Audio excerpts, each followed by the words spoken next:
Up a tree.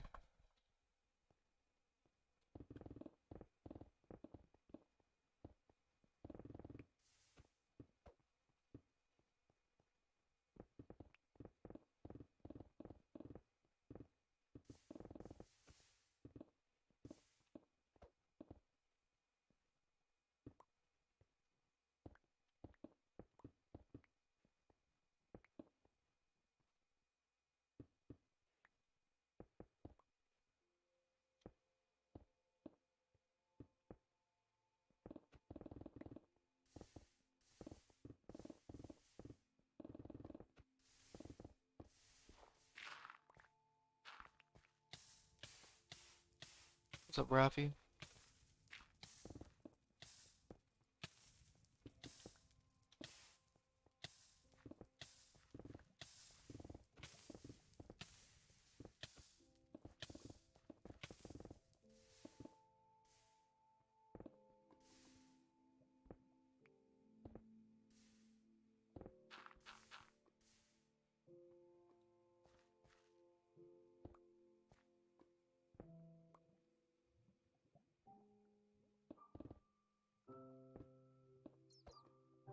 I'd say pretty early. Not as early as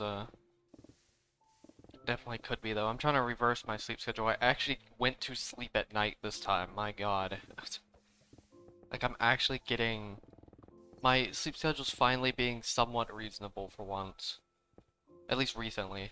It used to be pretty reasonable, and then it just kept getting worse and worse and worse. I just kept falling into a trap.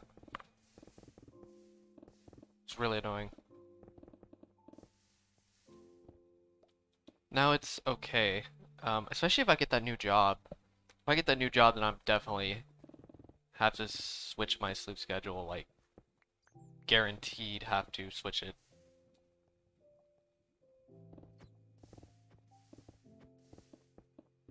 Like, no doubt on that one. That is if I do get it.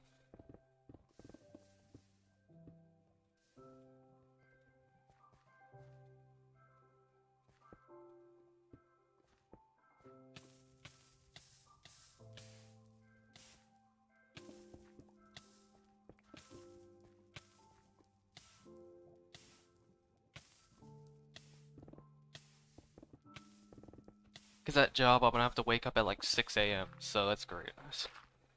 So I'm gonna have to really switch my schedule if I do a job like that. 6 a.m. So I have to go to sleep by like 9 p.m. or something crazy like that. Not like I haven't done it before, by the way. I did it at discount. That tire place, that tire technician job that I had to wake up at like 6 something. So it's not like I haven't done it before. Oh, really? That's pretty nice.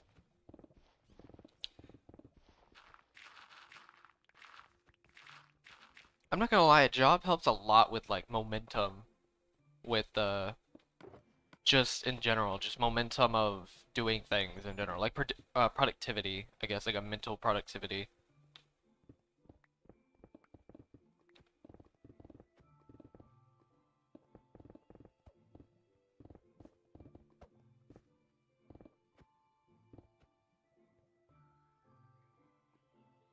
What's up, Lucian?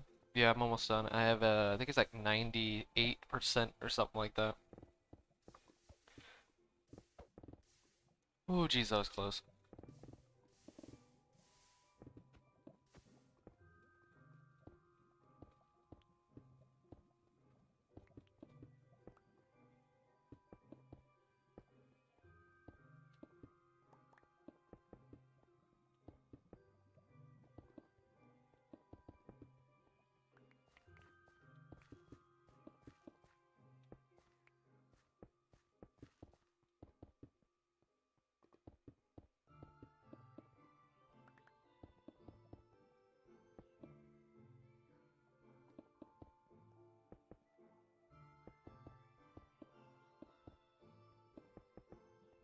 I just have to be willing to submit to the job. That's my biggest issue right now, is like, or my biggest, hurdle when it comes to a new job is submitting to the job.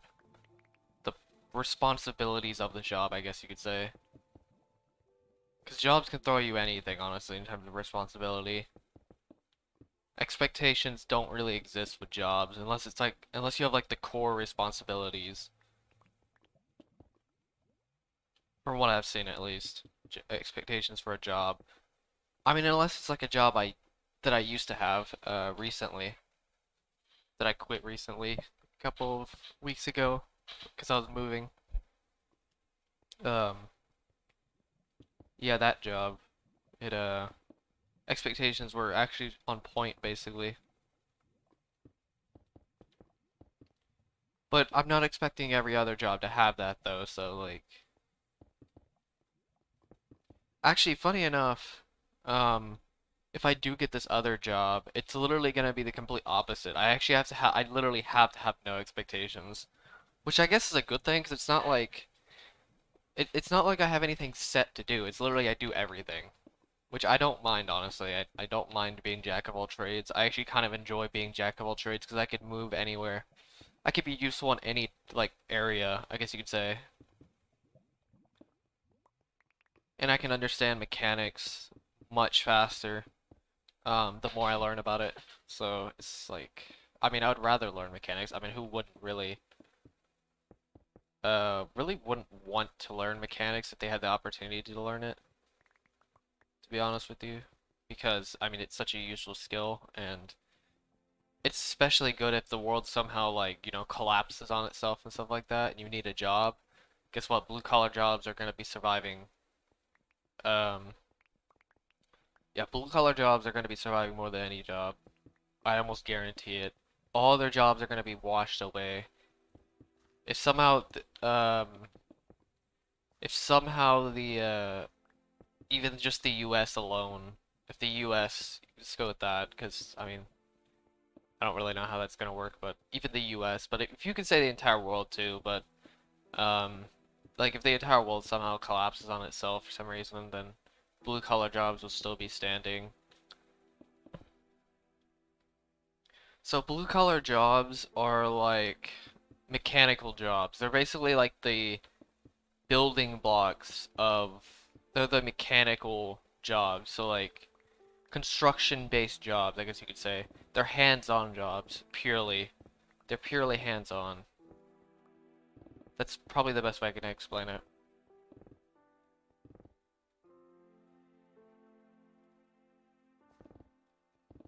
Honestly, yeah.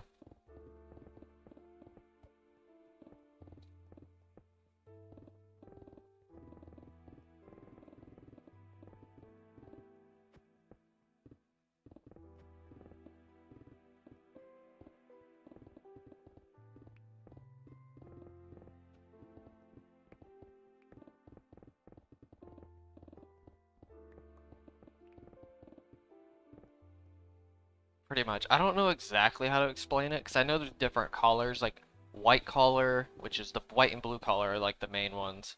White collar is like a mixture of, or white collar is mainly like affiliate. I guess you could say affiliative versus pragmatism. Or pragmatic. I guess you could say affiliative versus pragmatic. So affiliative based jobs are like white collar, and then pragmatic based jobs are blue collar.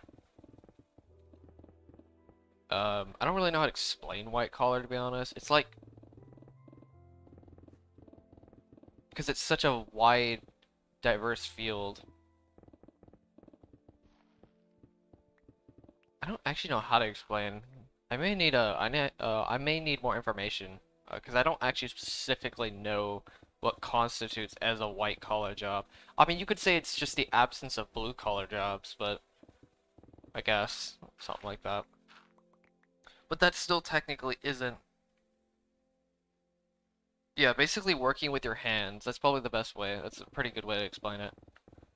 There isn't really a best way to explain it, but there's even pink collar jobs, which these are easier to do because it's literally just health jobs. Because I had no clue pink collar existed. There's also purple collar jobs. The first thing I think of is software development, but even then, that's actually no, anything business or STEM degrees. There we go, STEM. STEM is probably the easiest. just STEM jobs. Those are probably the first things. Even then, that still technically isn't correct. Because there's also pink collar, which is health-based jobs, which, actually, no, never mind. Actually, isn't engineering, wait, no, engineering I think is purple. Engineering's purple because it's a mixture of, like, hands-on versus theoretical or whatever it is. You know, I'm gonna look up white collar first. I need to get some more information on it.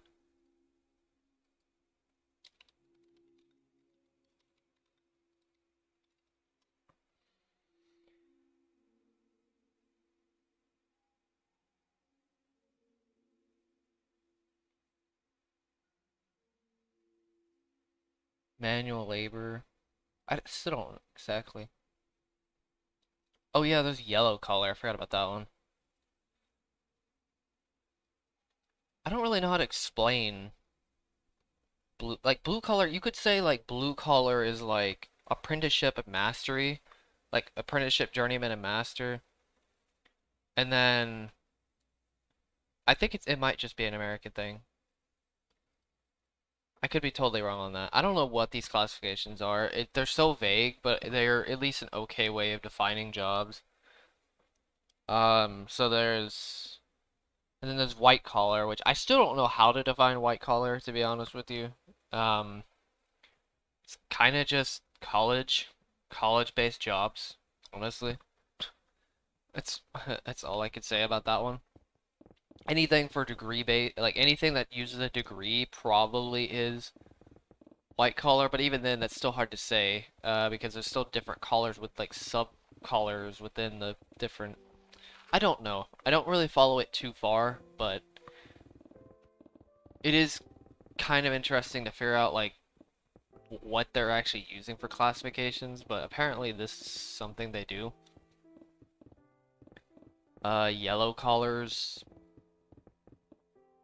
uh,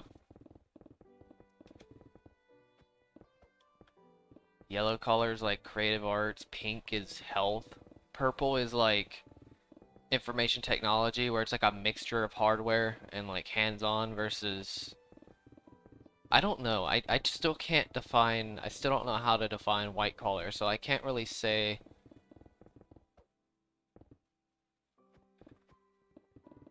I'm gonna have to look into more like where the collar classification, I guess you can call it, comes from. Because I don't really buy into it too much, to be honest with you. Just because it's kind of hard to define, because it's hard to define each of the careers or job positions into, uh, like one category.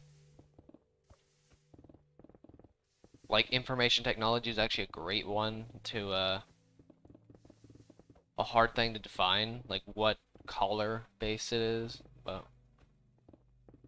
like saying that it's white or blue, it's kind of hard to say. I know it's not purely, it's like not pure of each of them, which I think that's why they made the subcategories. I have to look in to see how much merit. I know these have like basically no merit because they're literally just um small little classifications. They don't really hold any weight, so it's not like they're anything useful. That is, and they're pretty interesting to learn about though. But apparently I have to take this personality test. I even told the person up there, like the main manager, I was just saying that he said he took the test or whatever. Um it's so annoying. It's almost like, remember how I said I've criticized MBTI test? It's the same thing. What's up, Mr. Malware? I'm at 98%. Remember how I said I've criticized MBTI tests because of the inaccuracy? It's similar to that, where like they have this personality test where it shows you, are you detail oriented, whatever that means. Um, are you whatever? It's like they're trying to figure out where your strengths lie with these arbitrary, extremely lackluster terms, I guess you could say. You know, a test that holds basically no weight to it. And I even told the person up there, I was like, I don't really believe in some stuff like that because they hold basically no weight. There's nothing really useful that comes out of a test like that. Like, what the heck does detail-oriented mean? Like, actually.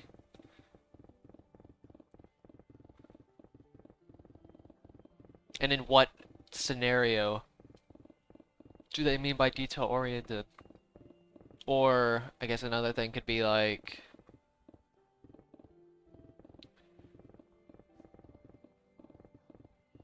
um,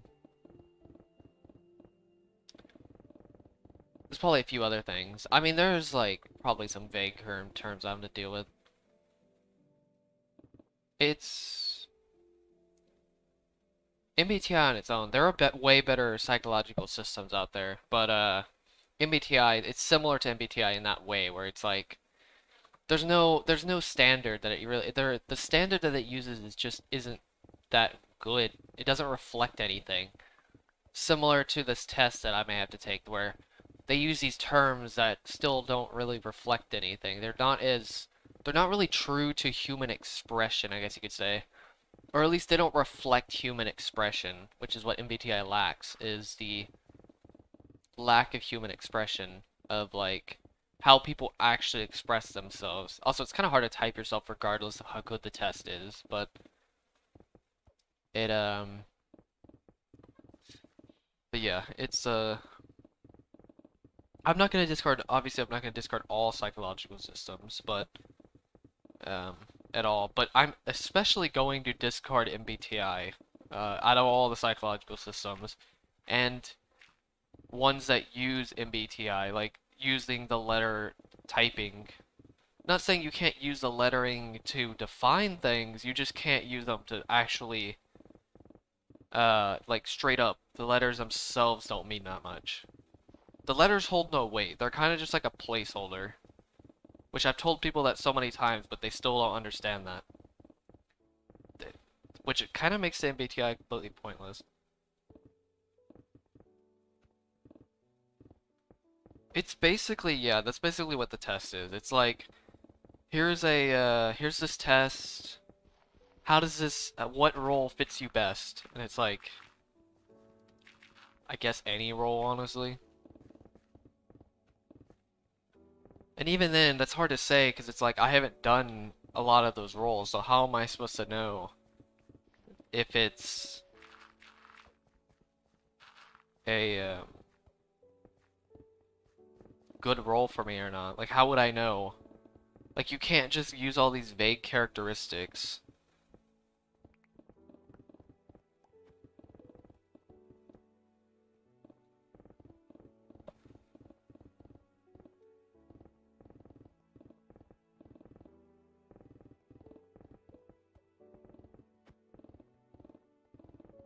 Just gotta look into the principles of these things. Like, if there's nothing really backing terms like MBTI, like the sensing,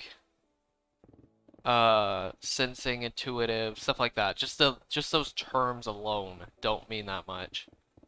You actually have to back those terms up with something. Like the principles behind it have to back it. If there's no principle to back it, then, or at least good principle, because remember, not all, even if something does get backed by a principle, doesn't mean it's always that good. Look at DSM-5 for the diagnosis and statistics of mental disorders. That's an example of something that is backed by certain principles, but those principles don't mean much. They're very vague. They're not only just vague, they're garbage principles. Um, like the way they diagnose, a lot of those actually get diagnosed by the education system or like the performance of an education system. So that means these disorders are literally people are being diagnosed by these disorders based on the school education system, which already is a garbage system, and not only is it a garbage education system because of how robotic it is, it also is just it's an arbitrary system. So it's like you're literally diagnosing somebody on an arbitrary system. You're putting them against the standard of the education system, which is really annoying.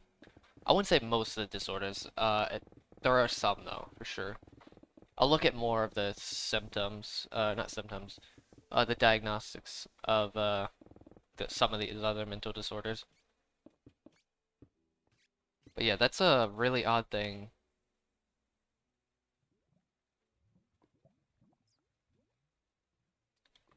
I don't know, this is something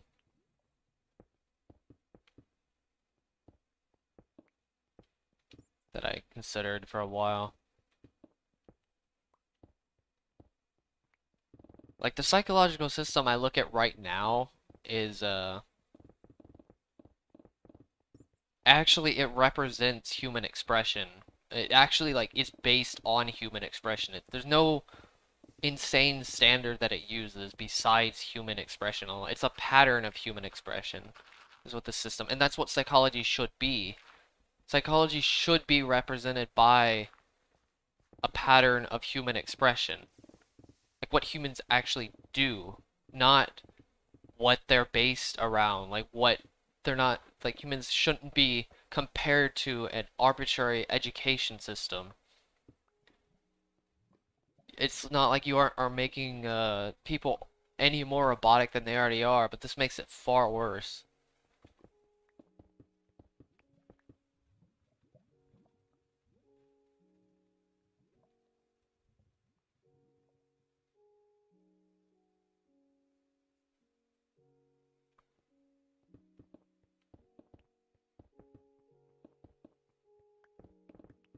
Like that's the problem with all of these terms. There just isn't a good standard that people work around. They just pick a standard. They pick anything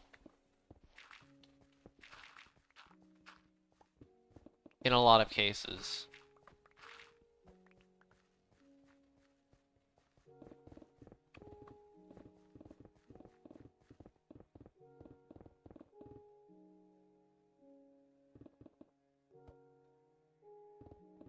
I can kind of understand that actually. I used to skip words quite a bit. I've gotten a lot more careful with stuff like that though, fortunately, and punctuation. Actually, I'm pretty good with punctuation. I would say at least. Maybe not that great with commas, but definitely gotten better at it. I'll admit I'm a bit too meticulous sometimes. Like, I've really slowed down my writing because I'm so meticulous with what I write. Even then, I just type now. I don't see the point in writing ever again. Unless I literally am forced to write something down, like, in terms of actually writing something. I literally see no point in writing stuff down anymore. The age of handwriting, and whatever people say about it helps you learn more, that is not correct. Well, I wouldn't say it's not correct at all, but it shouldn't be. It really... I don't see any reason why typing something in the phone would help you, or why writing it down by hand versus typing it would be better. I just don't see anything backing that up. I really don't. I don't see how anything backs that up. I guess very specific psychological archetypes benefit from it, but even then I really doubt it.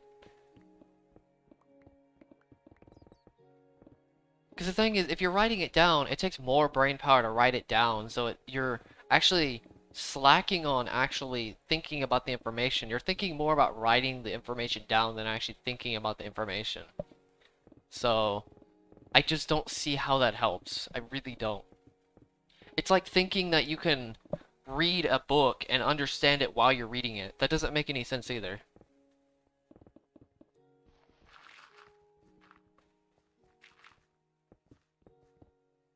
Like, and when I say read out loud, I'm not talking like mumbling to yourself. I'm talking like actually like, say for example, reading to the class, like that type of stuff.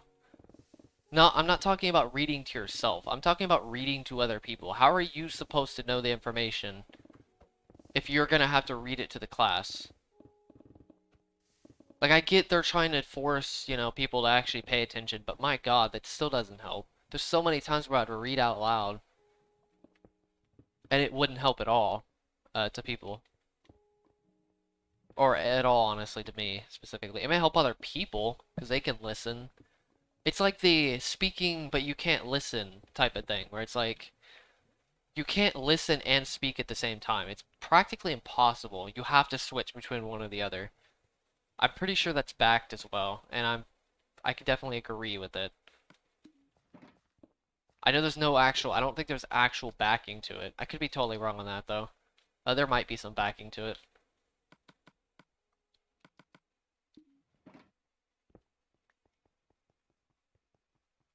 Maybe not note-taking, but... What's up, explosive raspberry? What the heck? 2-page open response.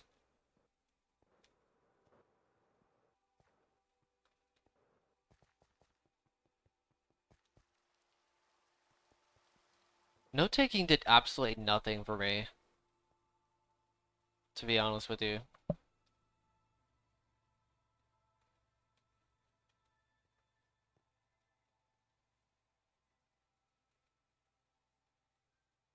What's up, Demon Ritos?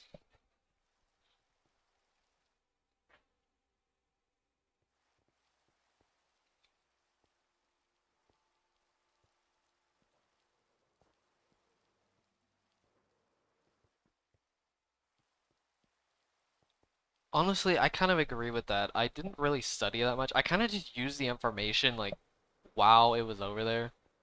Like, I used the classroom itself as, like, a way of understanding it. So I'd, like, listen in class, but I wouldn't do anything after. Like, I would try to get as much information as possible, like, during class. Like, listen as well as I possibly could.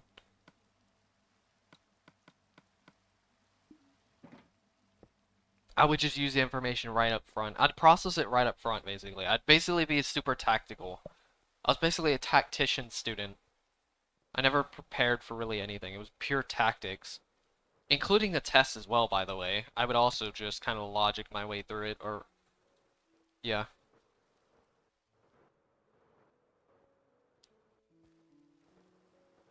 And even through the test, even if I don't understand something, I can usually just understand something when I take the test. Now, I think if I had used some mind mapping software and stuff like that, like I actually did some studying techniques, I may have actually enjoyed studying things. And I probably could have went way further with it, to be honest with you. Now, my class was super competitive. There's no way I was getting top of class. There was no way. Not with not studying. It's practically impossible. There was no way. I was psychologically and just from an effort standpoint, going to not be top class. There's no way I was being top class. Not possible. Not with the class that I had. They were extremely competitive. They would literally talk about scholarship constantly. I only know that because there was one pre-AP class I ever took. Because I thought I was actually going to college at one point, but yeah, they would literally talk about scholarships and stuff like that. Like they were actually, it was like the whole top 10% was in the class that I had. Well, most of the top 10%. Like I was like half, maybe. Maybe a little bit higher than half. I think I was at like 60, 70% of the class. Now, to be fair, that was also because I wasn't in top 10 or pre-AP classes. But I knew I didn't put in the effort and I didn't care enough to go into pre-AP classes, so that's whatever.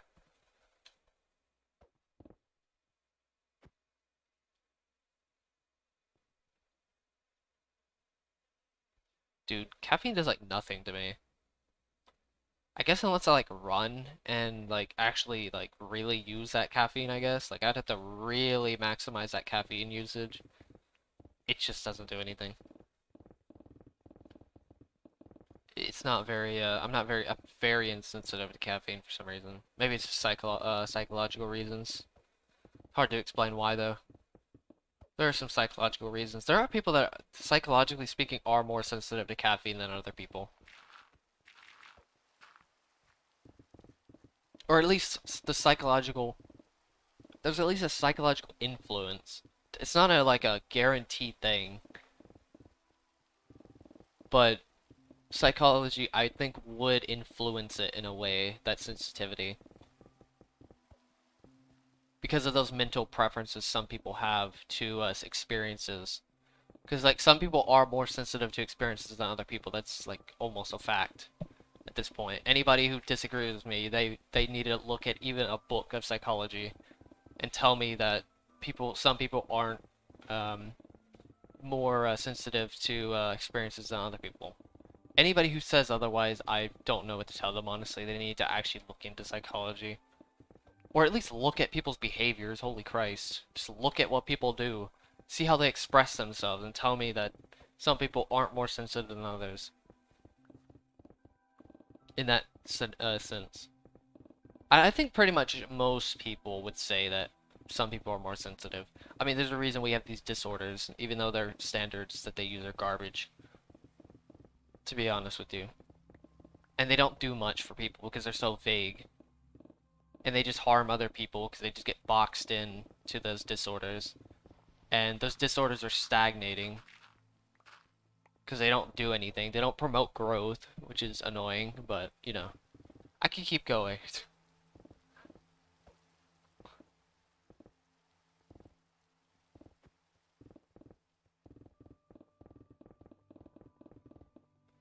Honestly.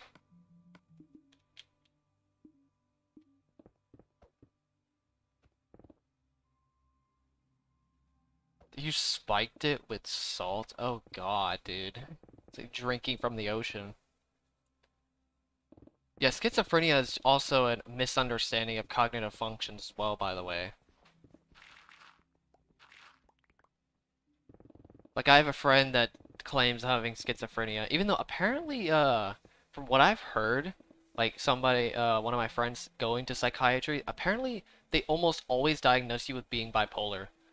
That's a really interesting thing, actually. That's what I've heard from him doing, looking into therapy, or not therapy, psychiatry. Apparently they almost always diagnose you with, being bipolar, which is really interesting.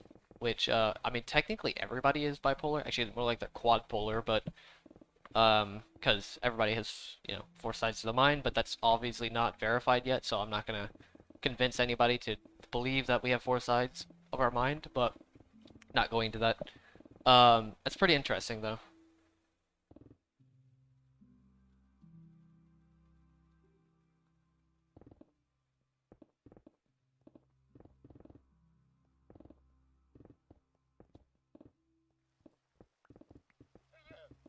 Yeah, schizophrenia is a big one. That's just a misunderstanding of cognitive functions. Like, I have a friend talks about having schizophrenia.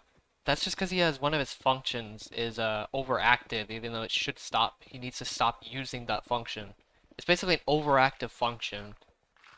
Or a misusage of another function, I guess. That's basically what schizophrenia is.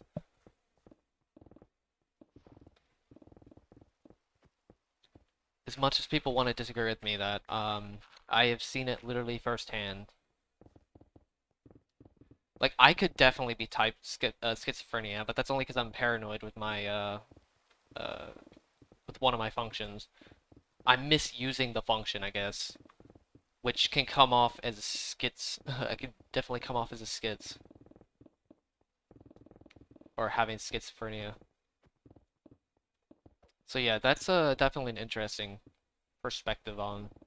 I don't know, schizophrenia, ADHD, ADD. Those are like the main three that I'm kind of like triggered by, just because they're so common, but they seem so misunderstood too. And it's funny though, because people always pull the card and people get gaslit into thinking you need to be a professional to, you know, understand this stuff. Love gaslighting. Don't you love gaslighting? People getting gaslit into it.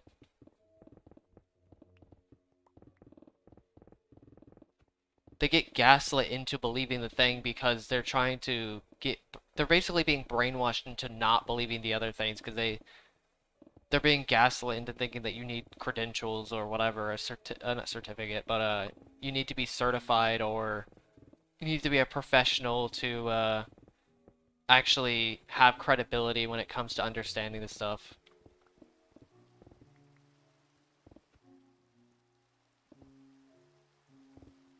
Like, it's great. Gotta love the gaslighting. And it's funny because you can't even convince other people otherwise because they're literally being gaslit into uh believing that you need professional help to be helped by other people. Like the person needs to be professional to actually help you. That's ridiculous at the same time. Because like what really constitutes as professional and how does their advice any better than people who actually just go out of their way to learn this stuff on their own? Like what is better? Like why I'm more like why is it better? Uh from a professional standpoint versus a self-taught standpoint. Like what makes it better? I mean, we see like software developers be self-taught and be outperform people who have college degrees, so that alone already proves that that professional doesn't always mean that much, to be honest with you. Like the credentials don't always matter. That's what it's based around is credentials. What's up, Hiroshi?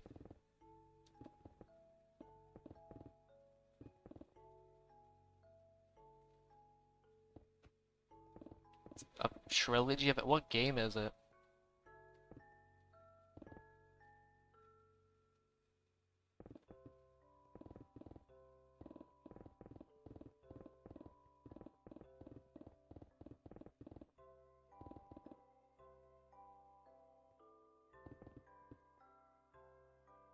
Yeah, I've never heard of that, so.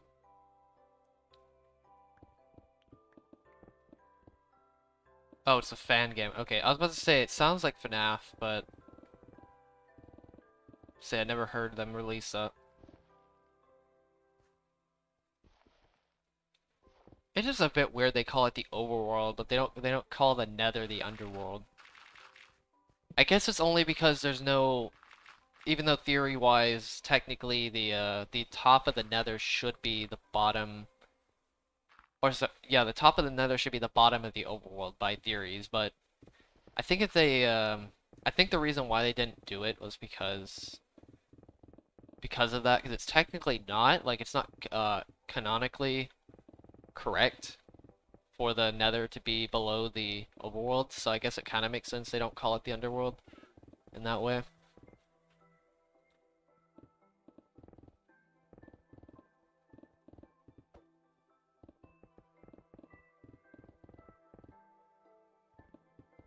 Intelligence is pretty relative, because you have to think about there's not just one type of intelligence. It's also, guess what, another misunderstanding of cognitive functions, because, you know, people apparently don't understand how we make decisions or perceive information.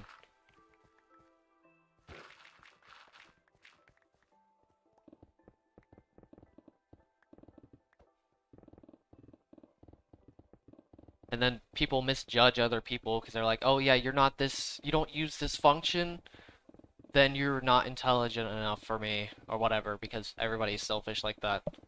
Because cognitive projection. Gotta love cognitive projection. Cognitive projection will make you come off very... I'd be very careful with cognitive projection, by the way. Everybody does it. I don't care who you are. It literally doesn't matter. It actually doesn't matter. You're gonna project in some scenario. Even in your own head, you'll project. You just don't externalize it. I'd say actually internalize it more than anything. Just keep internal. Don't project it externally. You're just gonna come off as, you know, you're gonna just seem less to other people. But, yeah, intelligence is extremely relative. I hate how objective people try to make it. Yeah, entitled. Entitled is a good way to look at it, actually. Because they expect other people to be what they're not. But it is a projection. They are projecting what somebody isn't. So, like, they're projecting a cognitive preference that they want that somebody isn't. You know what I mean? It is a form of entitlement, though.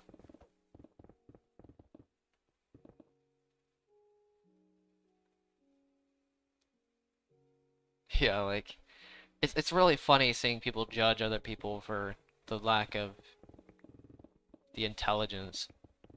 Like expecting somebody to know something even though they never even qualified them in the first place. That's really frustrating. I've had people do that, and it's like, dude, why do you expect me to know that? That's actually the best thing to say to somebody, is why do they, if you wanted somebody to really feel guilty about something like that, like if somebody calls on your like somebody tries to down your intelligence, ask, um, why do you expect me to know that, and see what they say. They probably won't have much of an answer, to be honest with you.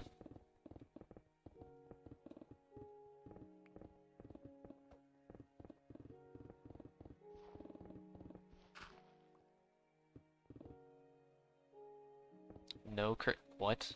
Kind of kind of standard is that? It's just this weird expectation people have when it comes to psychological projection, expectation, I guess you could say, that people have. That people misjudge other people for it. It's so frustrating seeing it. I've done it. I mean, I'm not saying I haven't done it, obviously. I'm very aware of it now, finally. Like, very aware of it.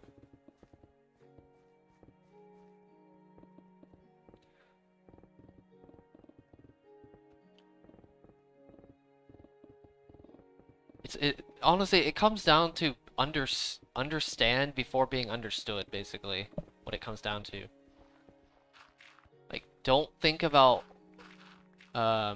trying to get people to understand your point of view, but try to understand their point of view first, pretty much. It sounds simple, but it's actually pretty hard to execute on for a lot of people, including myself, actually.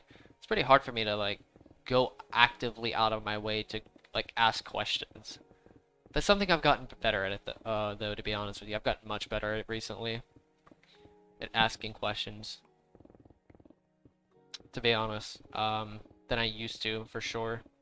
I just ask more frequent questions, or just ask questions more frequently.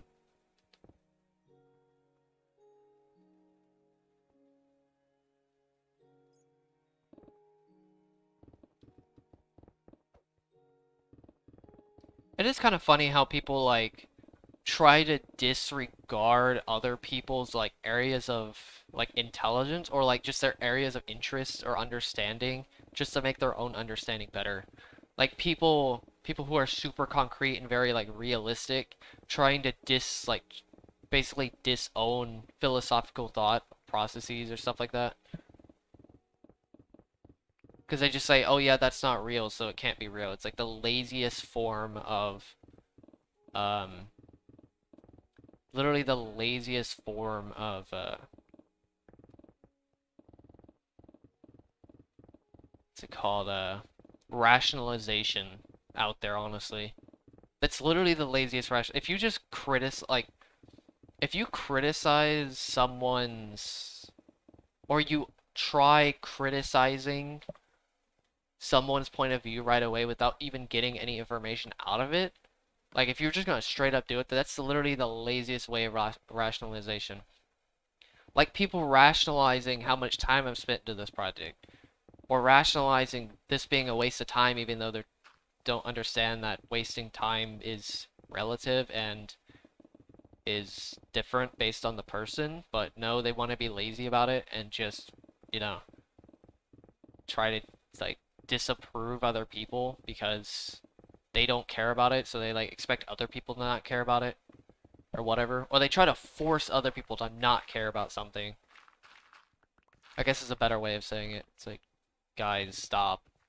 You're just making yourself foolish, and you think you're so helpful and so intelligent in this way, but you're being so foolish in that way of, like, misunderstanding or just straight up just downing other people's um either values or whatever, honestly.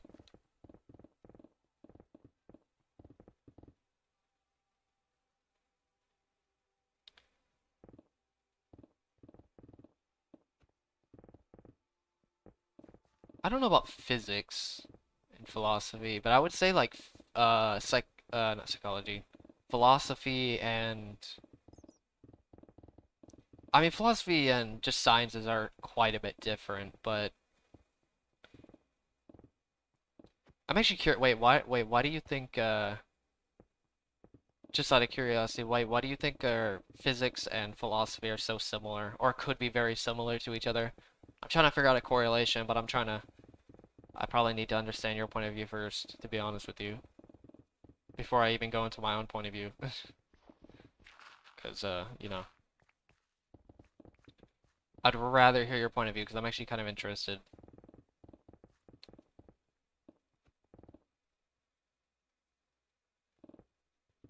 Yeah, it's like you want to it's like you want to disapprove of what I do, but why do I care so much? Why would I care so much about your disapproval? Like it's like if you're trying to criticize somebody and they don't care, you're literally wasting your breath at that point. There's nothing in the world that will stop it. There's no way they're going to believe you or understand what you're saying because they don't care enough. And you could judge the other people, but is it actually their fault? Why don't you ask if they actually even care in the first place, or figure out if they care in the first place before you go out of your way to try to criticize them? And if they don't care, then you judge them. It's like, wow, you're really trying to defend your point and just bring other people down because of pride. It's actually a form of pride. Think about it. Because you're trying to lift yourself up while trying to tear everybody down at the same time. So it's literally a form of pride. Thinking your point of view is that great.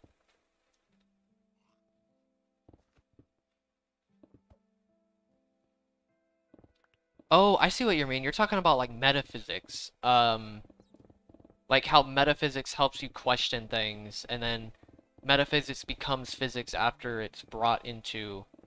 I've actually discussed this before about like the differences between what is metaphysical, what is physical, what is part of physics, what is metaphysics. Because metaphysics is a branch of philosophy, so honestly, best way to explain it is like, I don't know if you know what the definitions are of these words, but the best way to explain the definitions, they're pretty simple. You just have to understand the context that they're actually being used.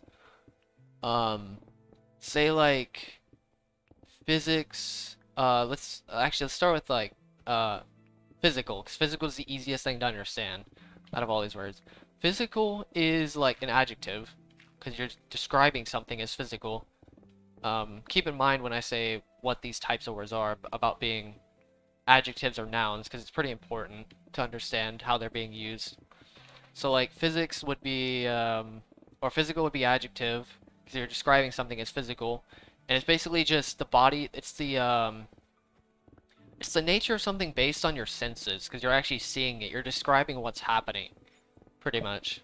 And then there's physics, or there's physics, which is basically just a body of information. It's like the rules and principles that we have defined about the universe in a way. It's like the principles of the world versus the principles of how the nature of something, while physical is the sight of how something works.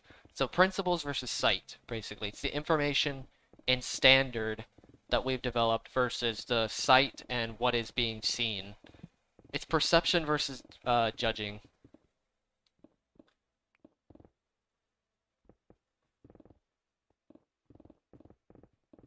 And then there's metaphysical versus metaphysics. This is where it gets really confusing, because metaphysical is a very misunderstood word. But if you go logically based on these two words, metaphysics is literally just beyond physics itself. It's just questioning the information that we have, because meta literally means beyond. The prefix meta means beyond, and meta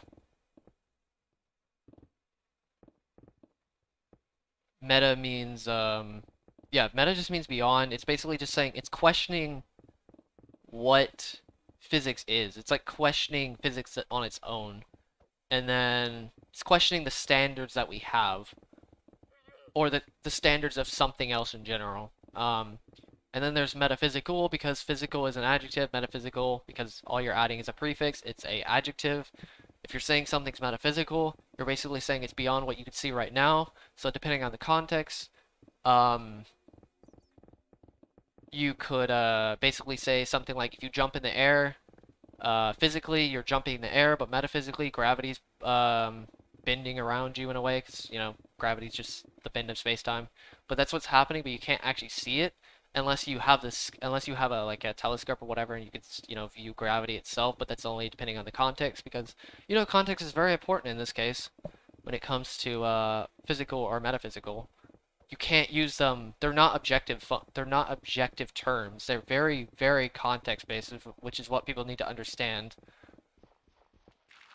But yeah, that's pretty much the entire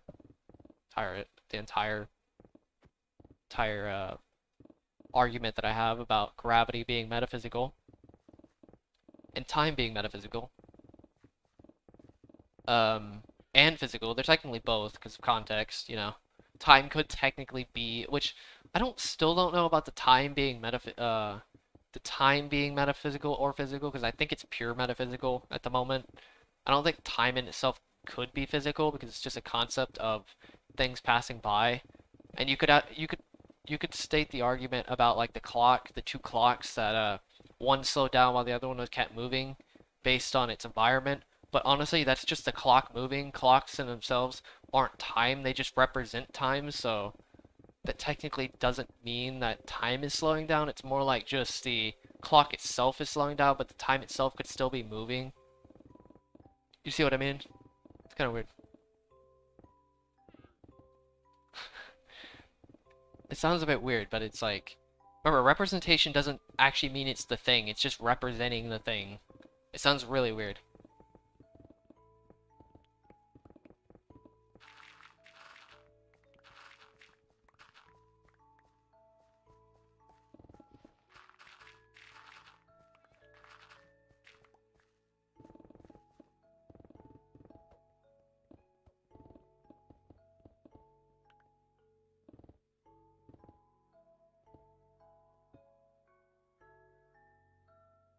Can you tell I've been thinking about this for a while?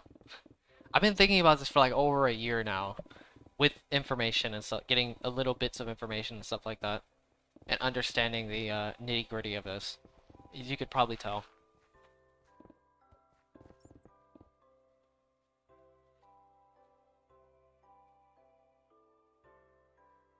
No, I saw your joke.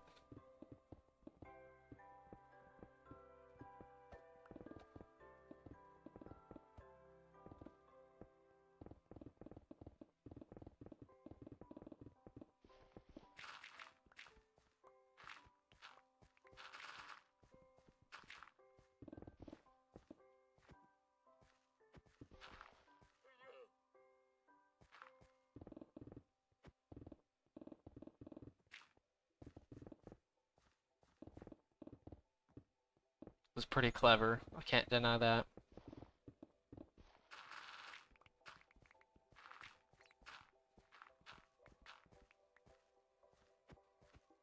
Hey, wait till I get to the point where I can explain wait till I can explain what a bit is, or not even a bit. I can go from a datum, which is basically a collection of symbols, all the way up to the understanding of the collective unconscious of humanity. Literally from the smallest understanding piece of information, like the smallest understanding of information, which is a symbol, all the way up to the collective unconscious of humanity itself. Because I'm going to get to that point.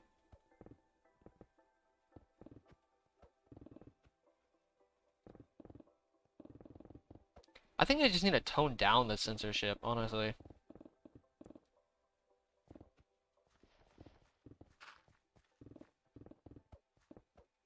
It's going to take a while to get to the point of the smallest conceivable point of what we understand to the completely misunderstood part of the universe or whatever of humanity.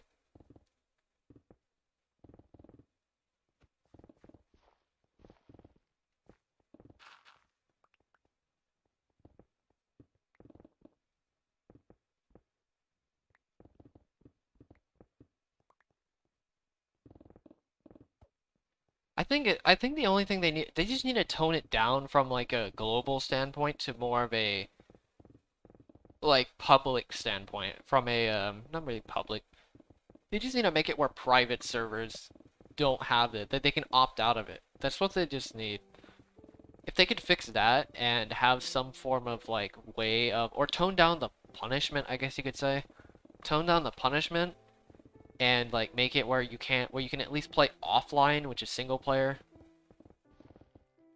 Or you know what they should make it? They should make it where you have to like you get a choice to log in or log off single player. It doesn't make any sense you have to log on.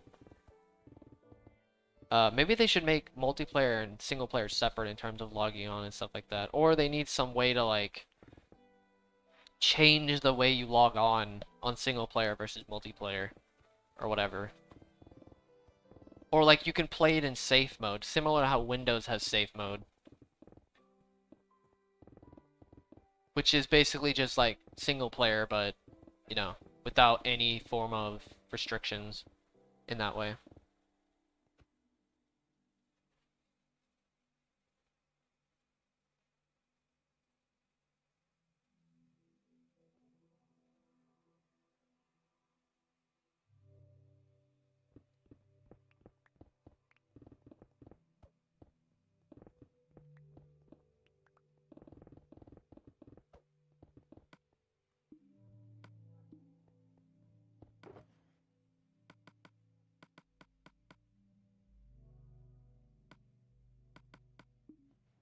Wow, I'm going through these so quickly. These I always forget how fast I go through shulker boxes at these lower levels. I go through them almost like every third of a layer or whatever. It's actually kind of crazy, to be honest.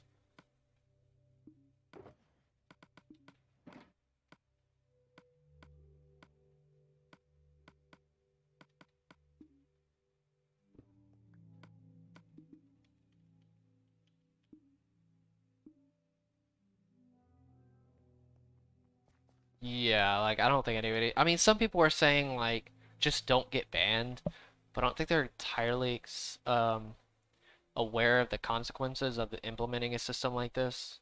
So I mean, yeah, you could say don't get banned, but doesn't mean it's good and should be approved. Or like don't say insert swear word or whatever. Like I understand that point of view because I saw a comment like that. It was actually pretty interesting. Like I understand their point of view, but that's still not good enough to say you're just submitting to the rules that people are abiding by, that you're just abiding by the rules that people are just making up at that point. So at that point it's like I kind of see where they're getting it, where it's like, well, they're making a system where if you don't, where if you say something that you can get reported or say something bad, but it's like, and then their point of view is basically saying like, oh yeah, then just don't say something bad. The problem is it's hard to, context really matters and it can be manipulated in a way, which is pretty horrible actually. The context can be manipulated. I just don't like the fact that you can actually change the context at all. Like you can literally change the context. There was a video I saw where somebody literally like gaslit, or like it was a fake, it was like an experiment more than anything. It was like a gaslighting experiment where they said that I don't know if you guys have seen the video, but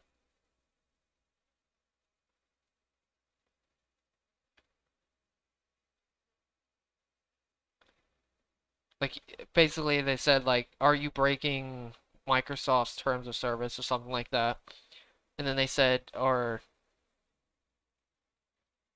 no, they said, do you want to play PvP or something like that? They said, sure. And they said, are you breaking Microsoft's terms of service? And then they literally just like got rid of the PvP part. And then it says, are you break? And it literally says, even though it wasn't technically didn't happen, even though they changed the context and said, are you breaking Microsoft's terms of service? And it said yes, and then they just reported that only. Even though I think that was just a, like, you know, that was just an experiment, but I don't think they actually did it too. I just think they need to not restrict it to single player. I don't understand that point of view. Where do they get the point where they're like, yeah, let's make it to everything. Like, let's censor everything because we're lazy and don't want to, you know, make it to just single player or just a multiplayer. They're like, yeah, let's just censor everything for some reason, even though single player, it doesn't matter, but we're doing it anyway. It's literally just, it doesn't matter if it's in single player, or it doesn't matter, yeah, it doesn't matter. It doesn't affect anything in single player, or yeah, it just doesn't matter at all, but we're doing it anyway, because, you know, that's literally Microsoft in a nutshell, honestly.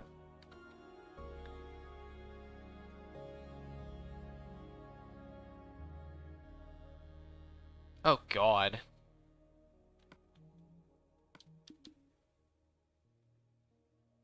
Yeah, like, I don't know why they thought that was a good idea at all. Like, they're going to get...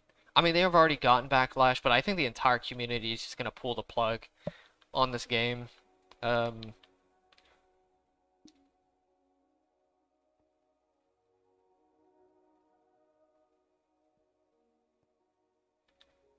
Like, the community is just going to move away from the game and basically take the attention from the game. Either that or they're just going to... Yeah, they're just going to move away from the game, unfortunately. They're either going to move away or they're just not going to support any more updates after this point. Even this update, obviously, but they're just going to stay on 1.18. Which, I mean, what's really bad about playing on just 1.18? 1.18 is already fine anyway. I mean, come on, people still play on 1.8. 1.8, I don't think it had elytras. It was 1.9 when they even added that, so. Oh, you're still doing the 1 terabyte? Terabyte world? I actually don't remember if I reset the end or not.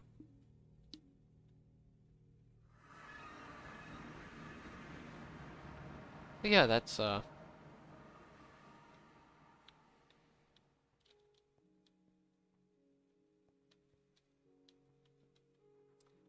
interesting and kind of sad, but kind of interesting at the same time, that how bad this update, or bad this reporting system, or how exploitable this system, how exploitable they made the system. They were like, yeah, let's make it where you can change the context. Yeah, because people won't abuse that or anything.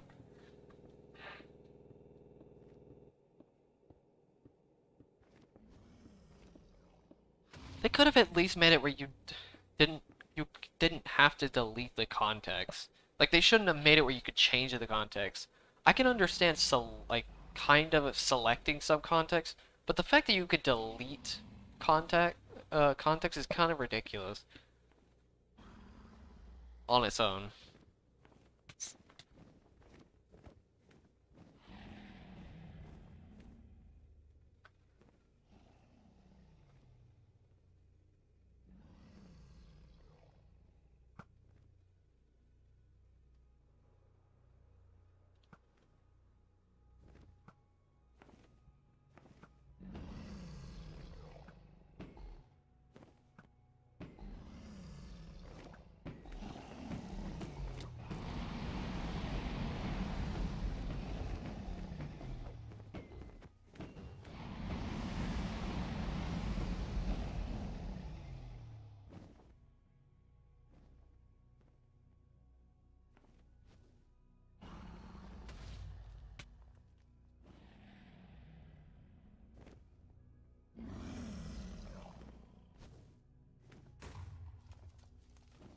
Fortunately, a lot of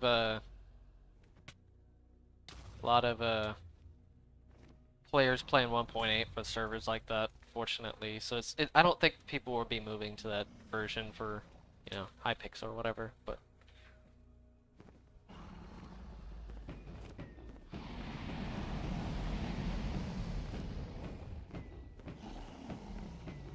oh yeah, did you know the render distance is actually 18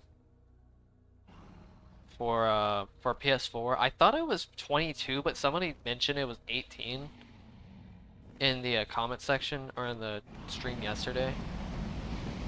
And I looked it up and it was 18. I was like, whoa, alright. I was thinking of Bedrock apparently. PS4 Bedrock has 22.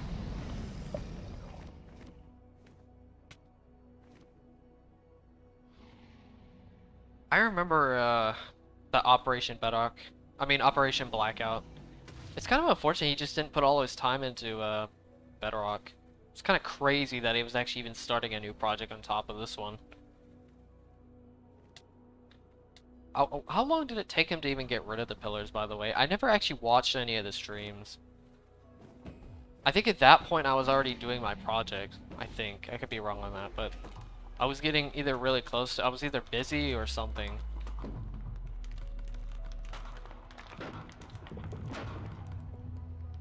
I don't specifically remember why I didn't go to those streams.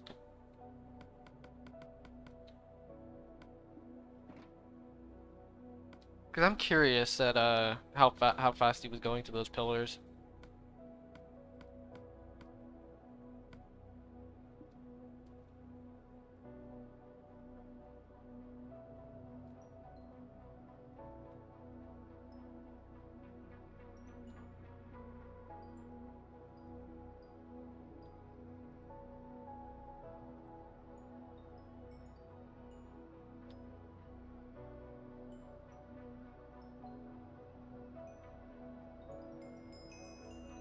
It sounds like an absolute pain to get through.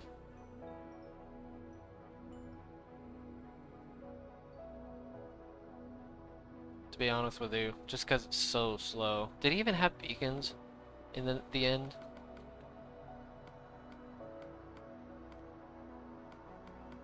Or did he just do it purely with pickaxes?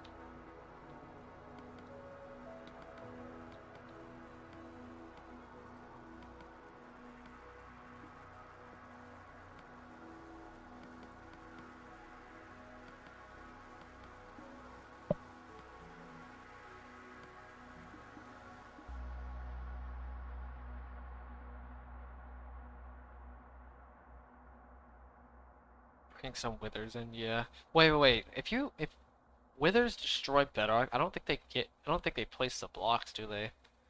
Like they don't think they give you the loot or the tile drops, I guess you could say. I guess technically if you break a block, you're getting the loot, which is the block itself, which is kind of weird to think about, but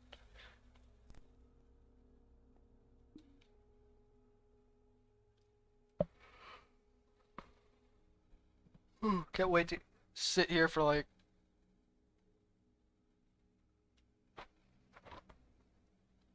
30 seconds straight waiting for lag.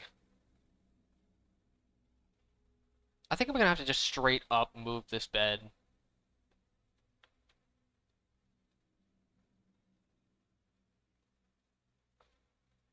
Dude, like, you know, if this was Java Edition, that would have straight up crashed. Java Edition. That lag right there. Alright, I'm moving this beacon. I mean beacon, while moving this bed near a beacon.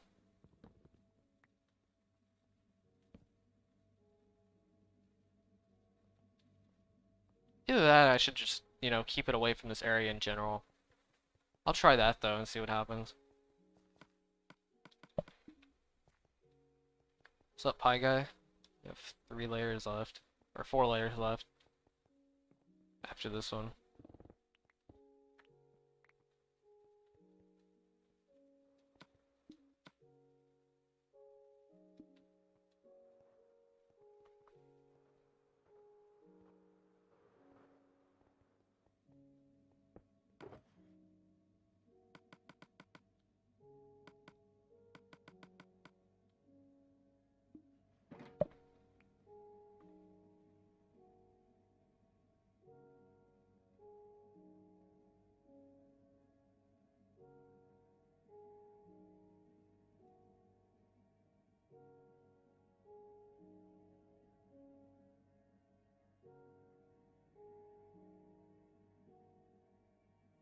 Eight or 9. Okay, you know what? That actually makes sense. That's a long time just for those pillars, but even then, that still makes sense.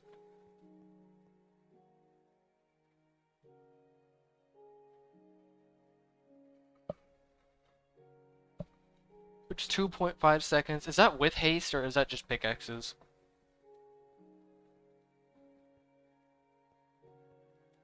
So it's a roughly 9,000 obsidian.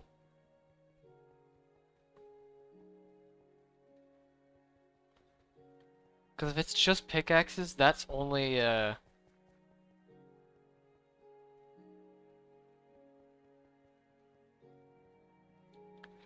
You just have to multiply the number by 0.4 and yeah, just by I think multiply or divide. I actually forget how to do decimals for some reason. I do them on a calculator, but I always forget which way is it. Pretty sure it's multiply, but I could be totally wrong on that. I think you multiply and then add that number to it, or whatever. You add the bottom number to it, or whatever. Or you add the result to the original number. I think that's how that works.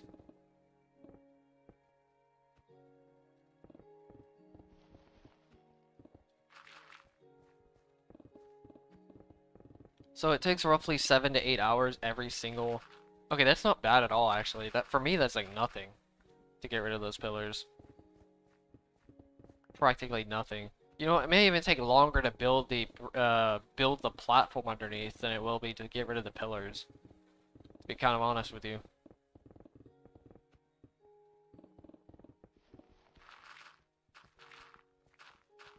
It's a pretty big platform, especially when I have to do it very slowly, because I can't do any fast bridging techniques on this version. I don't think I can, at least. Unfortunately, this isn't Bedrock either, so I can't take advantage of their system either.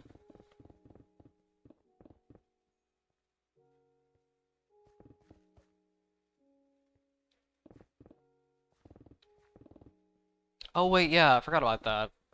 Alright, yeah, no, that makes sense. I completely forgot about that. Wait, I forgot about the adding decimal places. It's been a while.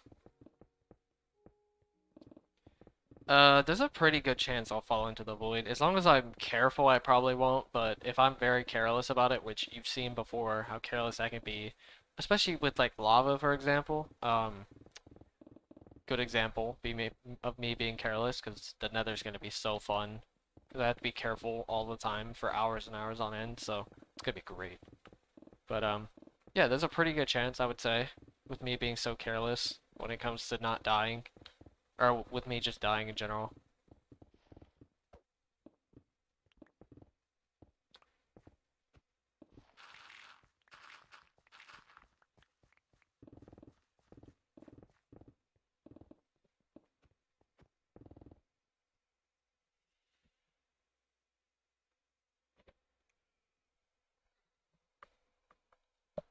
There's a pretty good chance I'll fall into the void. Luckily this version though, all I have to do is press R3 or yeah, R3 to shift. So I don't have to hold a shift button, which I think you can change that in the settings to, you know, make it where you don't have to hold it or whatever. I mean, where you don't have to, yeah, you don't have to hold it, you can just press it or whatever.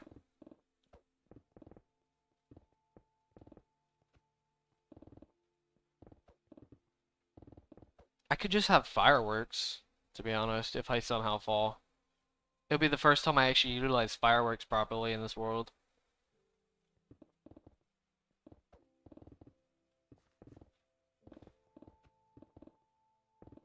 What's up, Wraith?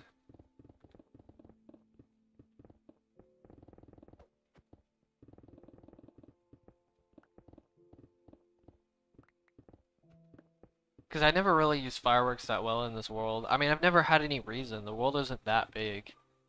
I think the only time I could have used it is when I was at, like, 50% or whatever. I think that'd be the only time I could have actually used fireworks properly. Because it's so far away. It's like hundreds and hundreds of blocks away. Depending on where I was most of the time. But I also didn't want to waste inventory space either, so I mean, it's not really that big of a deal.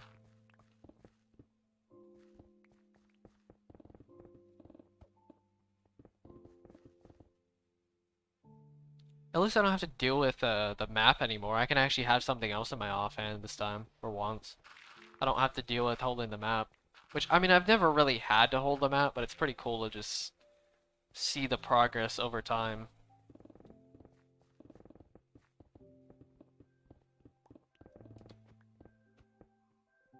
That's actually how I check my videos sometimes, like checking what where my videos are and like what progress I've made per video. I just look at the map. I'm like, oh yeah, that's 25 million, that's 28 million, 30 million, 33 million, 35 million, whatever it is.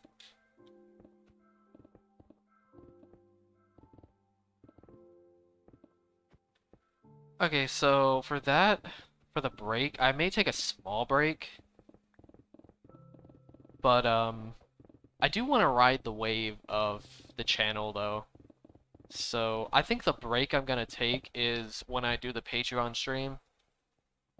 The Patreon and the what is it?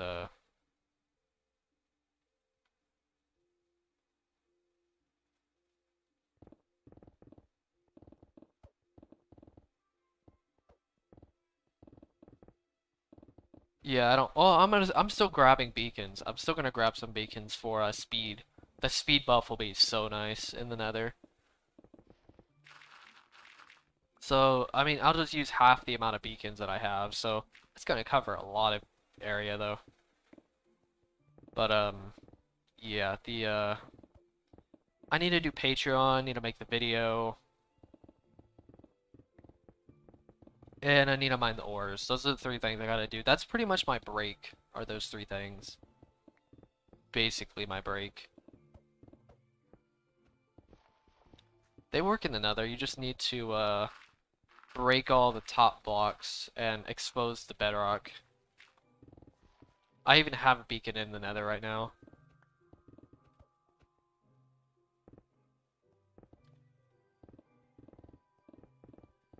I have a working beacon in the Nether at the moment, so... It's really weird. I don't know why they decided to do it like that, but apparently for some reason, if you break the top blocks and expose the bedrock, then it works. I don't know why, but for some reason they decided to do it like that, which is cool actually. I like how they did that. They were like, yeah, let's actually give these people a chance to have beacons. No, I didn't break the obsidian. Yeah, bedrock. I didn't break the bedrock. It just goes through the bedrock for some reason.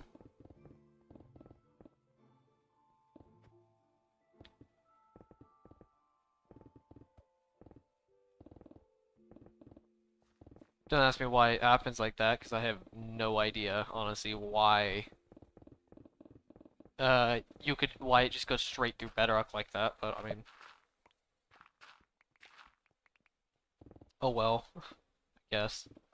I guess they gave some leniency to that for some reason.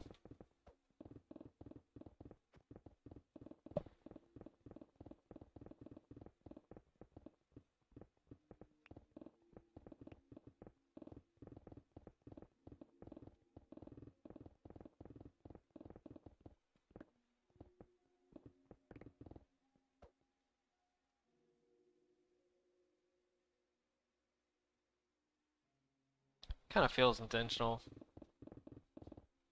But I'm gonna be using some speed beacons just to make it quicker. I don't need these speed beacons, but honestly, the speed is so nice.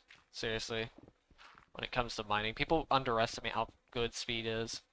Because remember, I'm limited to the way I mine on this version, so the speed helps it helps me even more than say Java Edition or whatever.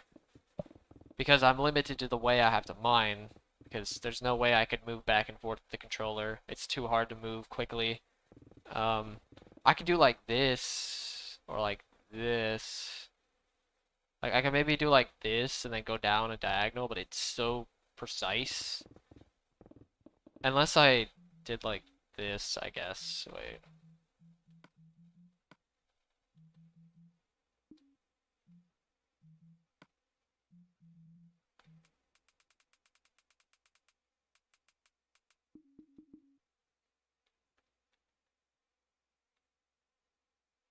Makes it easier.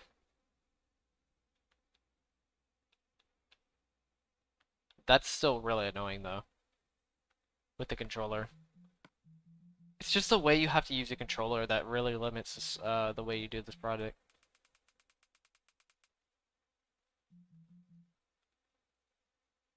Can you imagine turning on auto jump for this project? I couldn't even imagine. It would be so painful.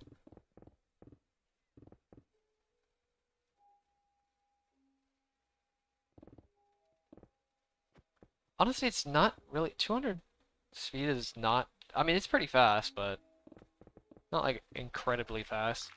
I usually turn everything up on PC too, like Java Edition. I turn up almost everything. Quake Pro, high sensitivity, stuff like that. With the high sensitivity mouse. Maybe not so insane to the point where if I move my mouse like 1 millimeter, it goes like, does like a 360 or whatever, but I mean, you know, there's limits to how precise you can really make. I try to make it as precise as possible though.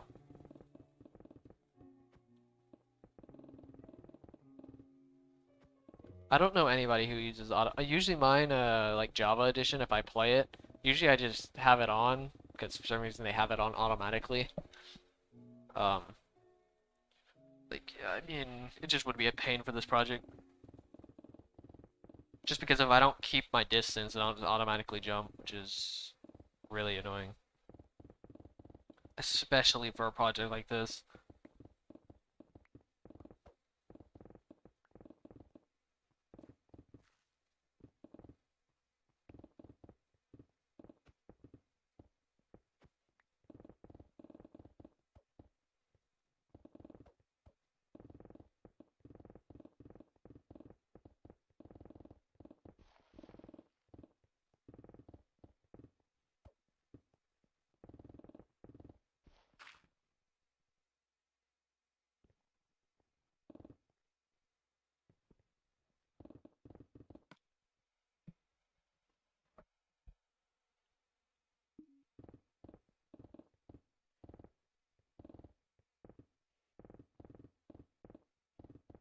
Well, something I should do on Java is move my shift key. Like map my shift key to something else. Because I don't like using my pinky for the shift key. Maybe I'll find something else. I can maybe change it to like temporarily change it to like Q or something like that. Q would actually be very useful because it's literally right next to the W key. So just yeah, Q is pretty nice. You can just switch between W and maybe I'm just bad at it. Actually, wait a minute. Thumbs? How do you do? Wait. How the frick do you do that? Maybe I'm just not used to it. I don't know, it's just very awkward. Something I've noticed is using your ring finger too. How do you use your thumb? Like you have to like bend your thumb inward. I could see using your ring finger. Maybe it's the design of the keyboard?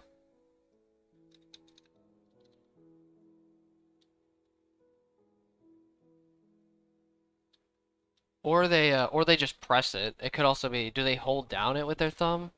Or hold it down with their thumb? I don't know what I just said there, but um do they hold it down or do they just press it? Because I can see maybe pressing it down once, but holding it down with your thumb?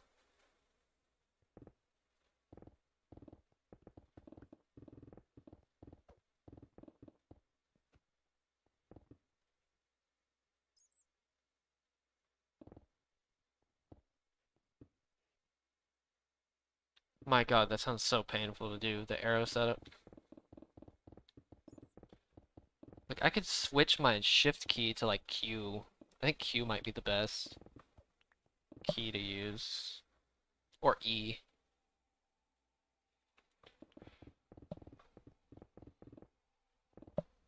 Something that's pretty close to it. Or I could actually... to B. Actually, where would my thumb rest? Maybe I could put it with C. Because my thumb is right on C. Or, like, in or something like that. I don't know, something where my thumb can reach.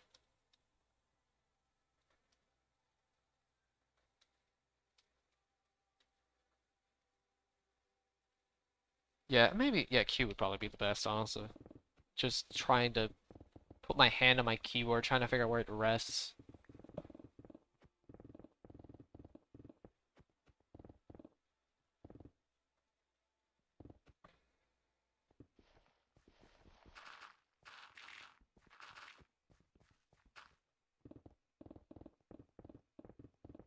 I mean, don't get me wrong, I started getting used to it, a little bit, so I think I could just adjust to it. I don't think it's actually that bad.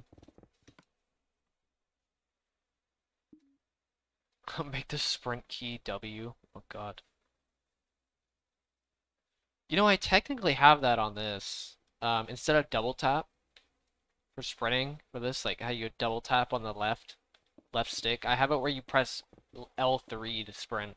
So now I can sprint without having to double tap. I just click in and it sprints. Didn't see anybody else try that yet on console. It's kind of hard to do it on this project though, because like I don't want to break my joystick trying to move around too much.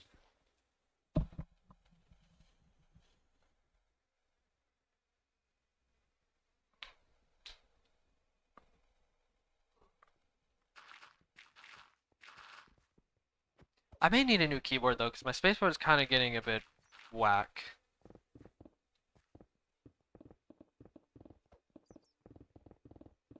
Or I just need to get compressed air or something like that. Just to blow in the keyboard. Get some kind of compressed air.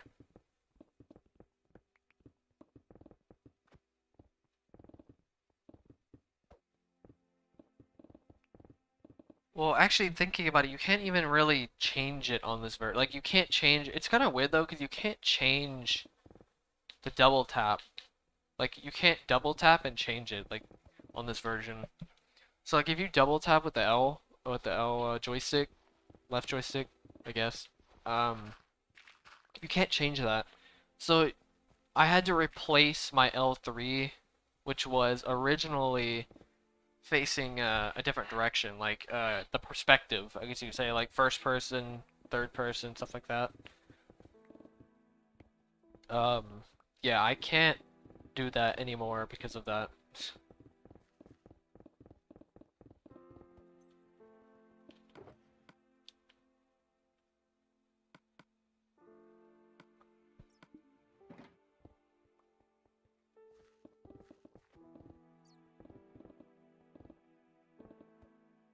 What's up, Rucius?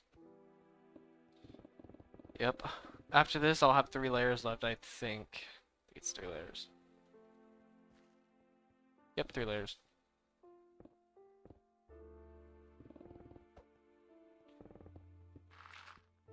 And then I'll make a community post to say how much I have left.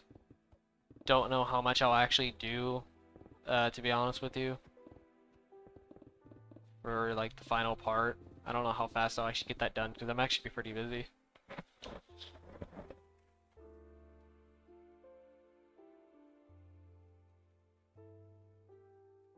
It seems so far, but it's like just because it only seems so far because the project's so big, to be honest.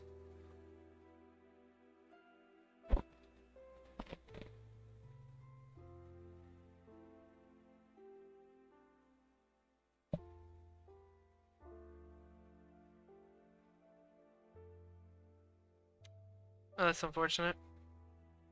It's the first time I actually got rejected from one of the it's the first time I actually got rejected from the what's it called,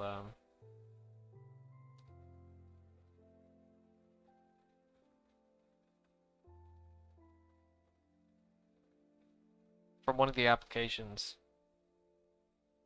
Actually, no, second time, sorry. Second time I've been rejected.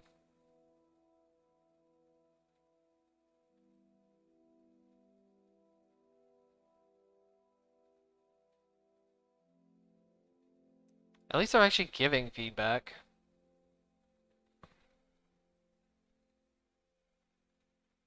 I'd rather them actually give feedback and be rejected than not anything. I would say kinda yes. I would definitely say these sections definitely feel a little bit shorter, not much shorter to be honest with you, but they definitely do feel a little bit shorter just because I wasn't used to mining that much. Because by the way, people talk about how they go from like mining a chunk to like a 100 by 100, but can you imagine going from like a, actually no, never mind, maybe not 100 100. Most people talk about mining a chunk is a lot, but imagine going from a 50 by 50 to a 200 by 50, then a 200 by 100. And then a 400 by 100, like just the change, the difference is just extraordinary per section. Now, I would say it has gotten a little bit shorter just because I've done the same section type for so long that it's not too bad.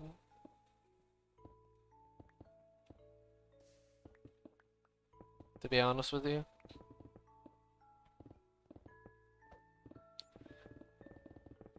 I would say the earlier sections, even with the sections being shorter, I would definitely say they felt longer just because I've never mined that much before in one go.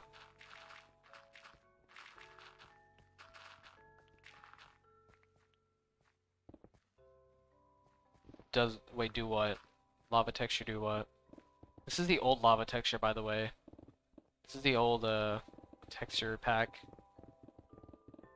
I don't know why I switched it. I switched it a while back and never actually switched it back again.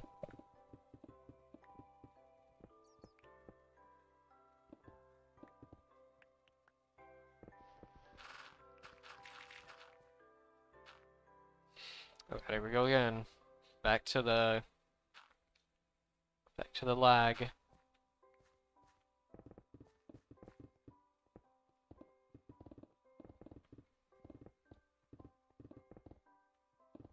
I think it's just because of the old textures why lava does that.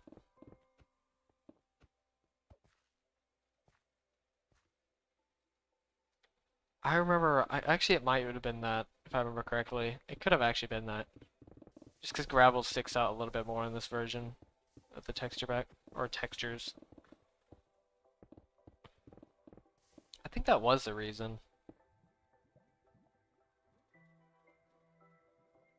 Oh yeah, it was because of the, oh jeez, alright, alright, alright, alright, alright, alright, don't kill me lag. Don't you dare kill me lag. I didn't think I was even moving forward, to be honest with you, because of the lag, but it was because of the sponges. I think it was because the wet sponge and the dry sponge were easier to see. The gravel is more of a bonus.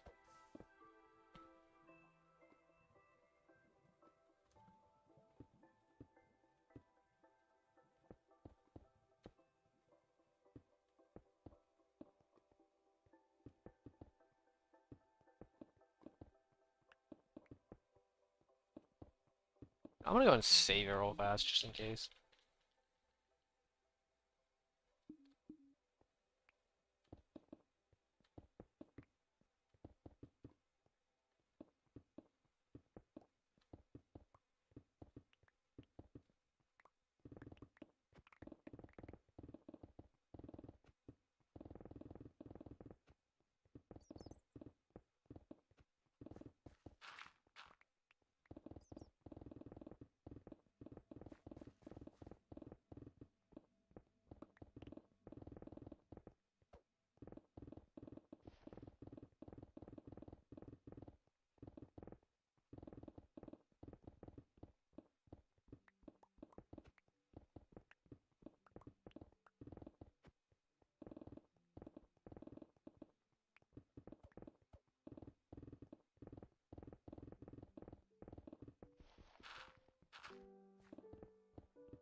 I swear lag.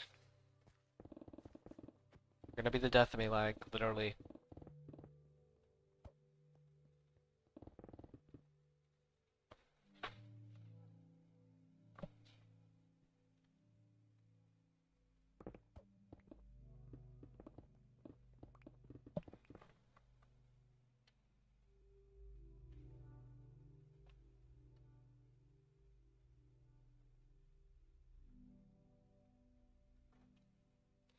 I don't know why it's lagging in this version, to be honest with you. It just started randomly lagging in this old, in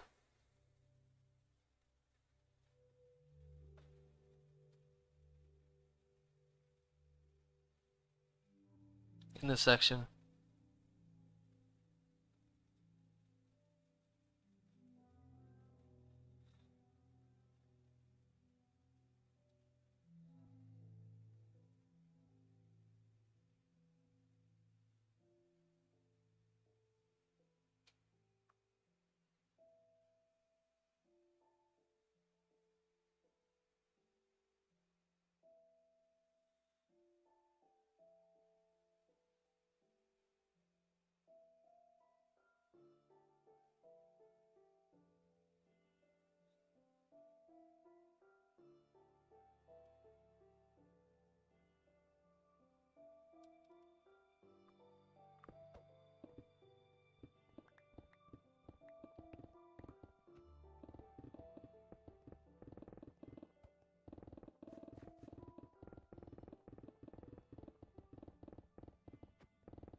I've watched a few rages. It wasn't specifically gamer rages though. I mean, I guess you can count it gaming rage,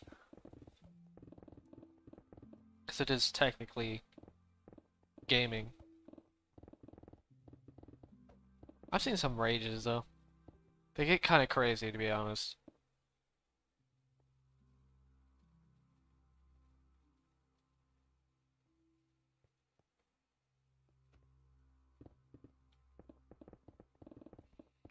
No, no, I'm not gonna lie. Like rages can get pretty repetitive. I don't watch many of them unless they're like super unique, but usually they're pretty just repetitive.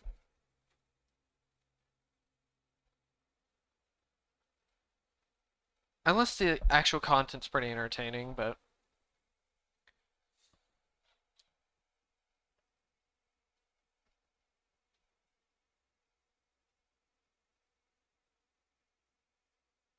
it's pretty funny though. I'd have to admit, I definitely have to admit, gaming rages can get pretty funny.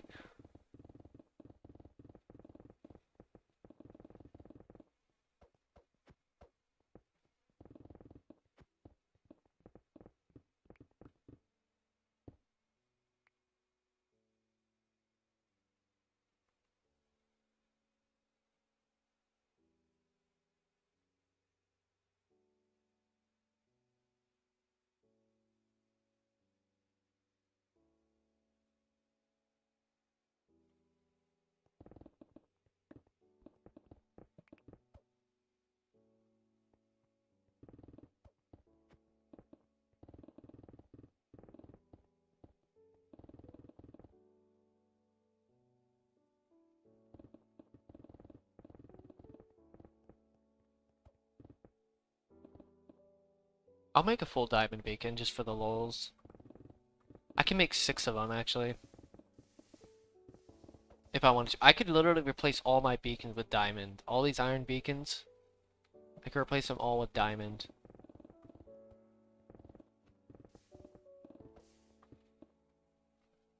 I think I can actually make even more than that. After I'm on all the ores and stuff like that, I can make even more than that, which is kind of crazy, but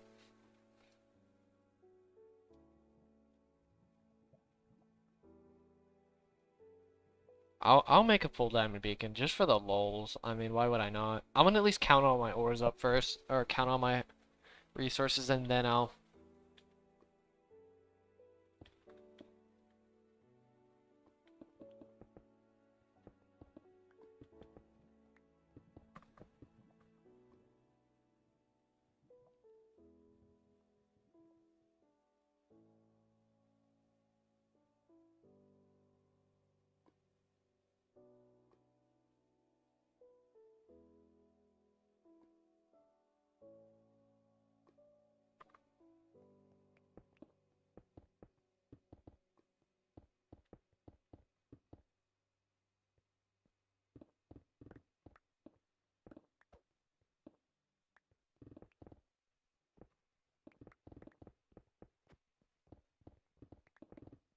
Yeah. I've actually used quite a few diamonds in this world, but sadly, just because before I did emeralds for getting pickaxes and stuff like that, I would just use diamonds, unfortunately. And it's only if I broke them, to be fair. So it's not like I used a ton of diamonds, it's just more than I probably wanted to. I may not have used as much as I think I have, but I mean, still. I should have over 16,000 diamonds whenever I finish, roughly. It's pretty close to 16k at least. Or will be pretty close to 16k.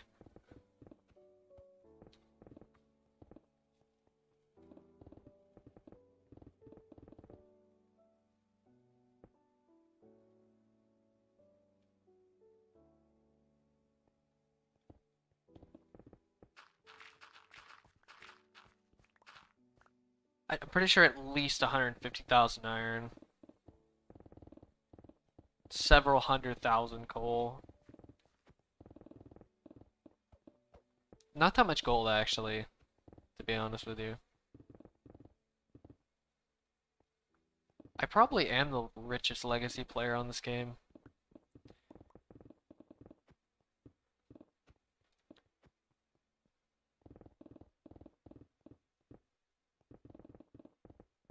I mean, unless you literally start mining a old world or you start using TNT dupers or whatever, or world eaters on um an bigger world size, then probably not. But I'm pretty sure I'm probably the richest legacy. I'm actually probably one of the I'm actually I think one of the single-handedly richest people in Minecraft. As odd as that sounds. I know there's a like server like for example Psycraft.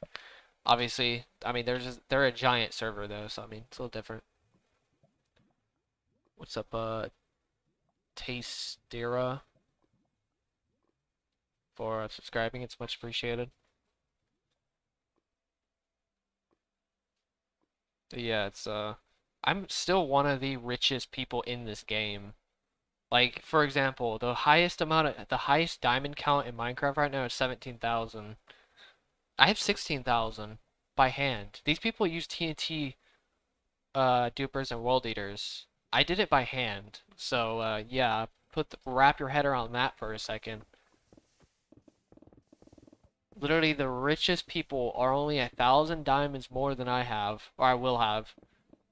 Um, and they did it with machines, and I did it purely by hand, if that says anything. If that doesn't really exemplify the insanity this project really is. Even a guy who spent 3,000 hours caving still has less diamonds than I do. Person named Master Caver. Now this person is crazy though, in terms of knowledge. This person knows so much.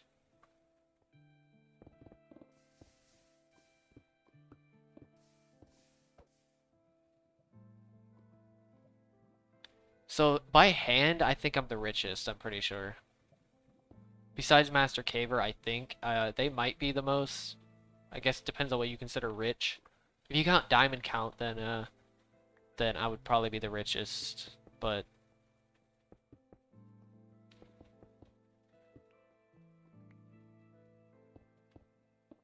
if you're counting pure resource count, they definitely beat me in a lot, honestly, just because I mean they get so much more coal and iron than I do. It's kind of absurd.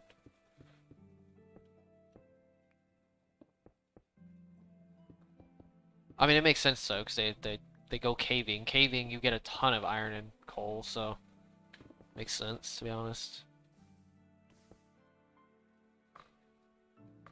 So I could, if I wanted to, I could actually change this world to um a what's it called a small world instead of a classic world. I can change it to a small world and just get the world record by hand if I wanted to. It'd be pretty easy.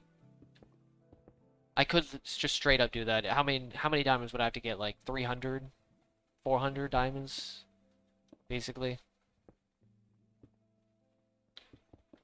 Not much, to be honest with you. Like maybe what, another section, and I'd probably have the record. It wouldn't take too long. So I could legitimately have the most diamonds in a single Minecraft world.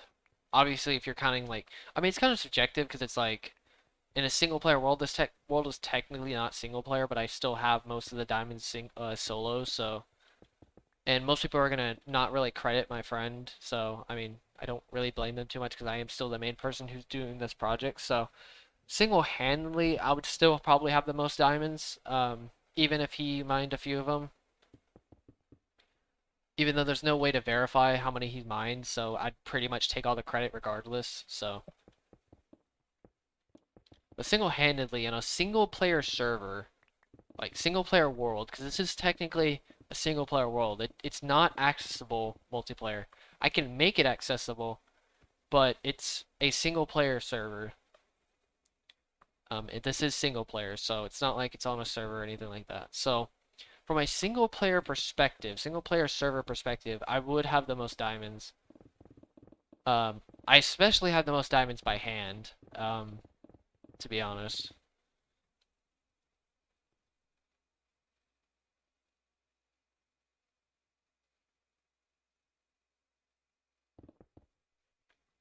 But yeah, I'd say legacy-wise, yeah, I'm probably the richest. Actually, I think there's almost no contest unless somebody does like a crazy perimeter on the large world or whatever, or even any world size above this.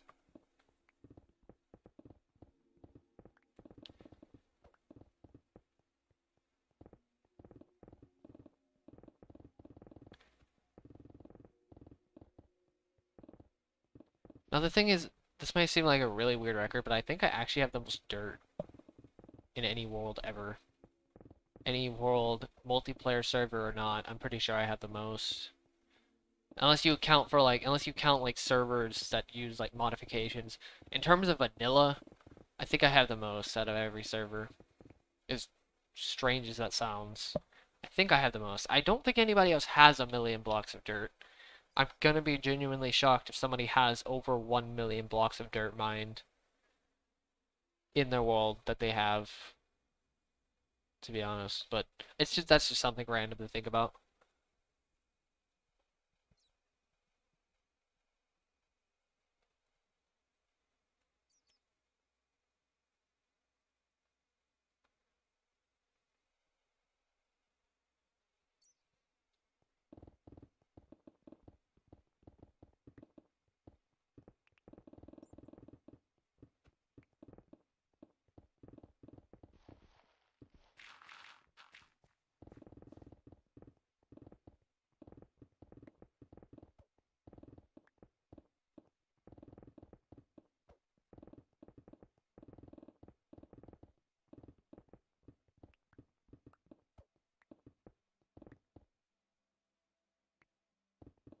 Wait, really? That's really interesting. I see why they changed it. God dang it.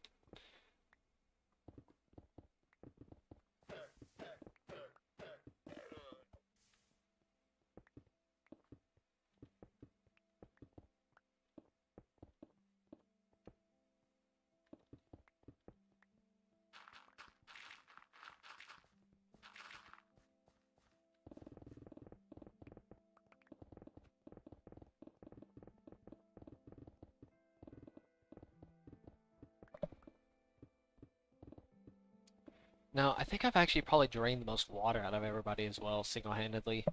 I don't know anybody who has single-handedly has drained 4 million blocks of water on their own, especially by hand. Has anybody used over 50,000 sponges in their world as well? And that's just using the sponges. That's not like replacing them and stuff like that, or like placing them down and then remining them. That's usually just using 50,000 sponges. I've technically placed over 100,000 sponges if you account for placing them down and then breaking them and then replacing them and stuff like that. I don't know. That's hard to say though. That's just a random experiment. Or random thought experiment, I guess you could say.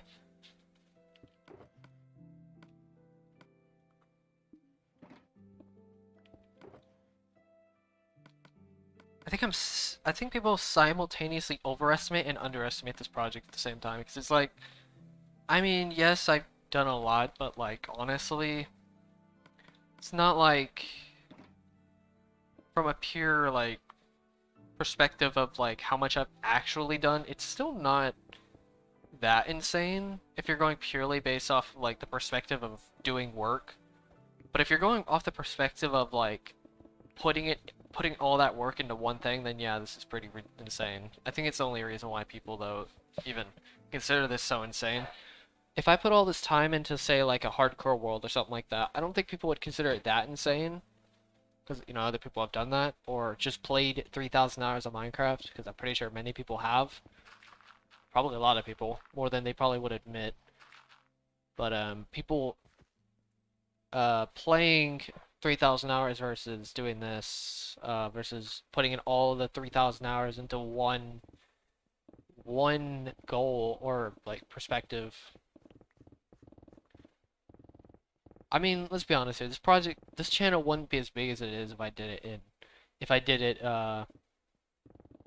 using automation or just doing anything else in this game, honestly.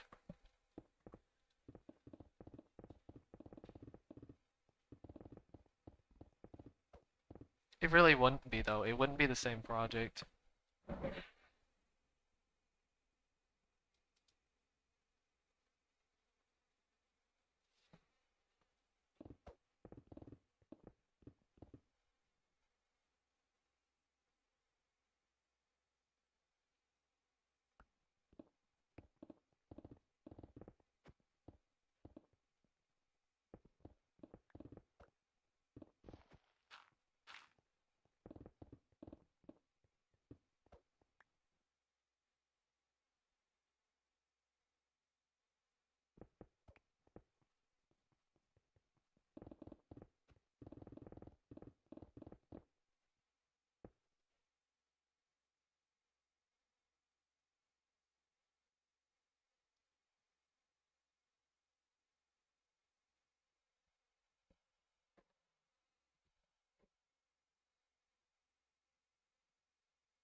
No, that's fine. I live in Texas.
Yeah, for the most part, I would say.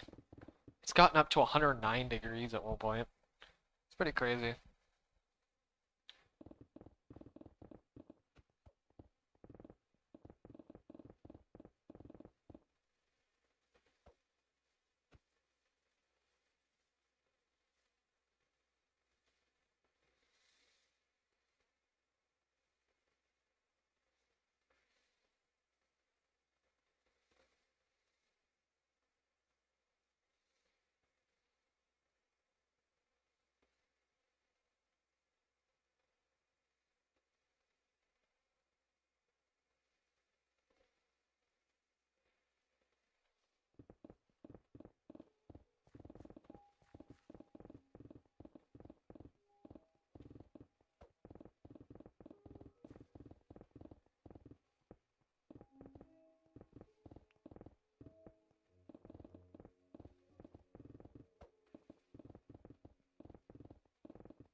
What's up,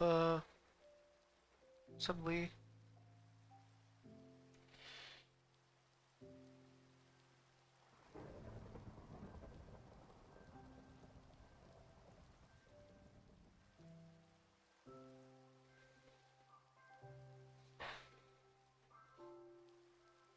I am mining an entire classic legacy size world, or Minecraft legacy console classic size world.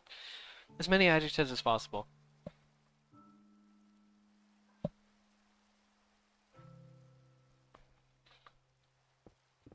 I'm about 98% done.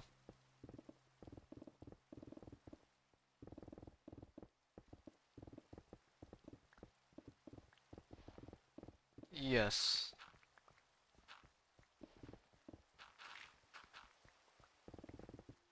$45 million blocks, or 40 million blocks, 5 million blocks of water, 6,000 pickaxes, 7,000, or 1,000, yeah, 6,000 pickaxes, 1,000 shovels, um, 50,000 sponges. I'm pretty close to being done. I should be finished by around September.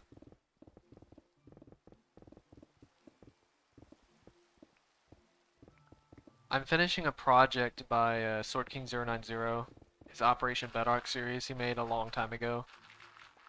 He was going really slow on it, and then back in 2017 he took a whole 10-month break. Wasn't even too sure if he was going to continue doing the project, so I basically took over the project. Or, took the project. So, I started in December of 2017, and I've been doing it ever since. At least pretty consistently. I've had some times of lack of just lack of work, but for the most part, I've been pretty consistent.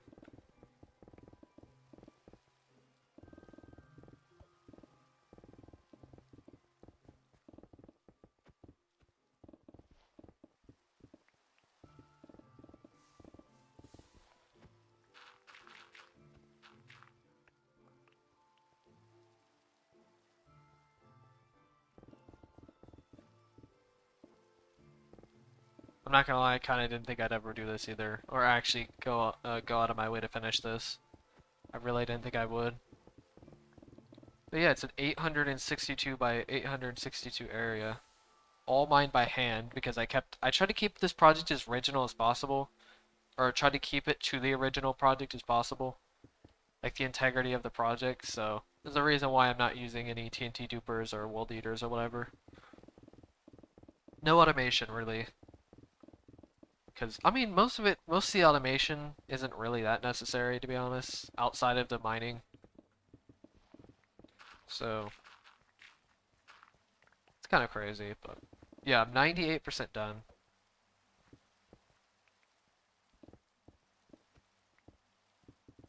Honestly, I think the best thing you could do in terms of sharing is, share the video, the 43 million block video. Or both, honestly, I don't know.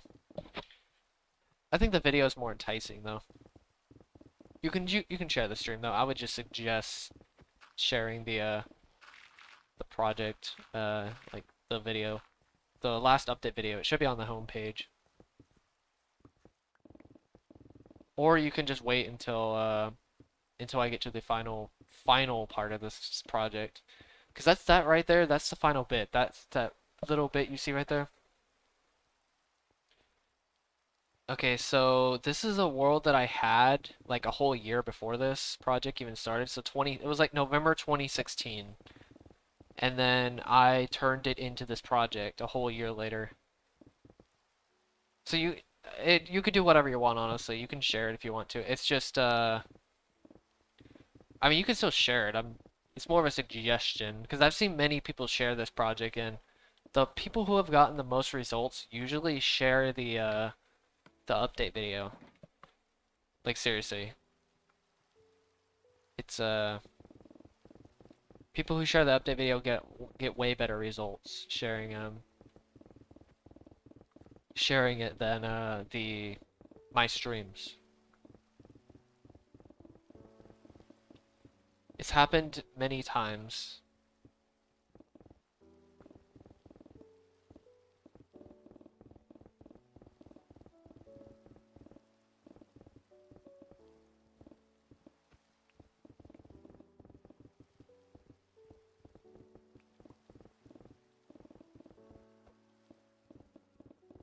But thank you for sharing it, though.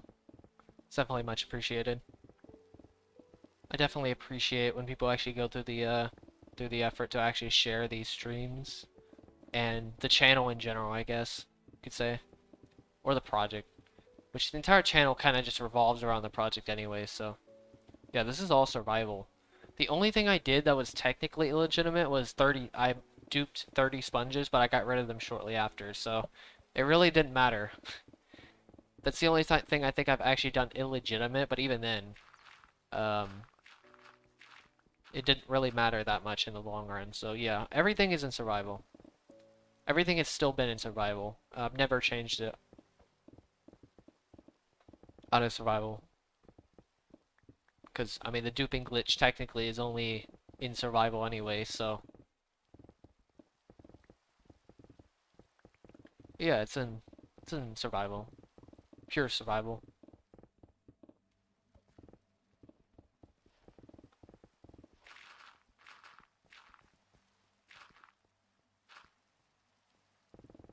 Over 2,500 hours at least. I think 3,000 hours if you account for all the breaks and stuff like that, at least.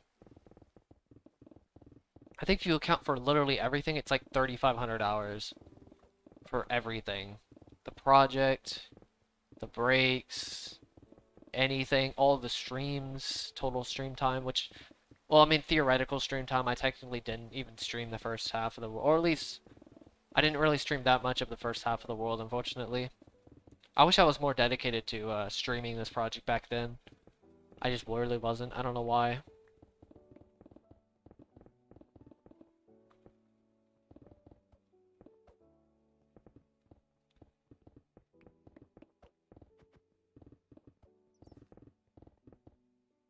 Honestly, at this point, you can just share it. I mean, it doesn't really matter. I'm so close to finishing this section. I'm gonna make a community post, so I mean, you could just share it. It doesn't really matter, to be honest.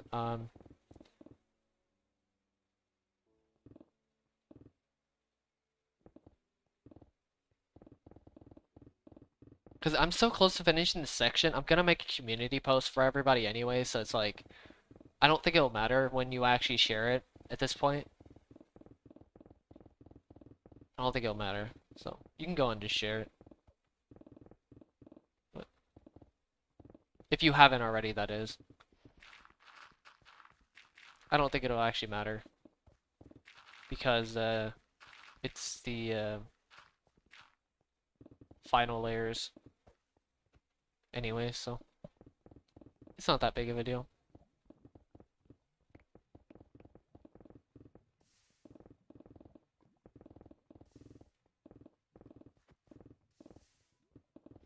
By the way, if you're wondering, I am also doing the nether in the end as well, so keep that in mind as well. So not only is this project going to be insane in terms of the overworld, doing the nether too in the end.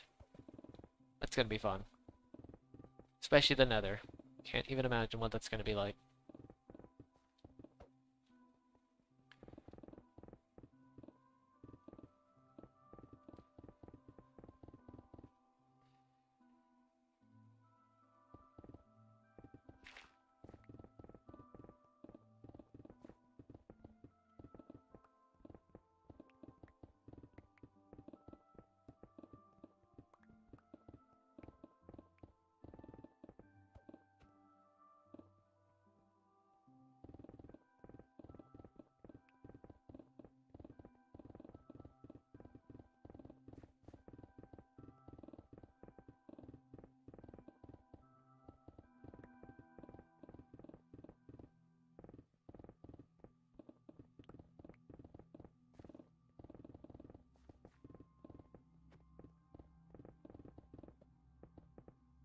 Yep. It's actually one of the main reasons I kept this world flat, was so I can traverse the world easier. Also, it's kind of cool seeing the pattern, the torch patterns that I have. It was way easier to place the torches. I mean, it sounds like an absolute pain to keep it the other way.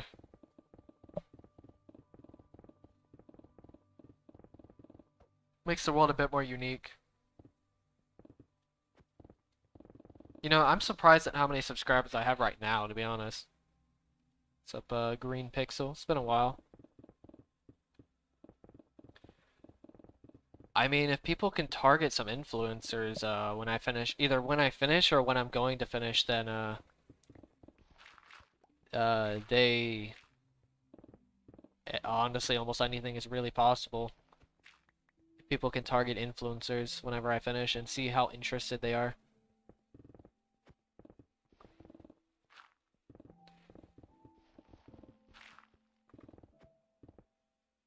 Yeah, I remember you. I remember your name, kinda. Partially. It's like a very faint memory, but I do kinda remember your name.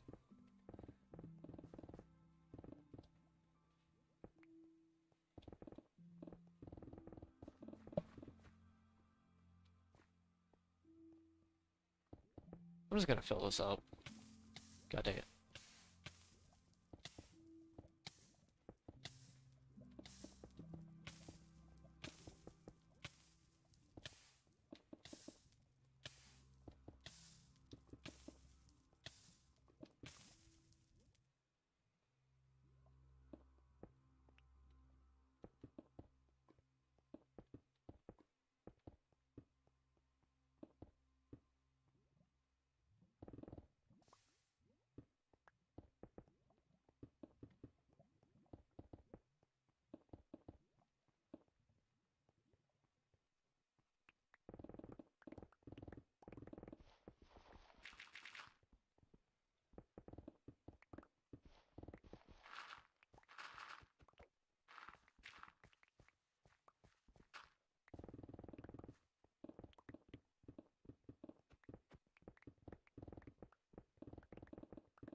I think some people who would enjoy this. There's two people that I think would enjoy this, for different reasons.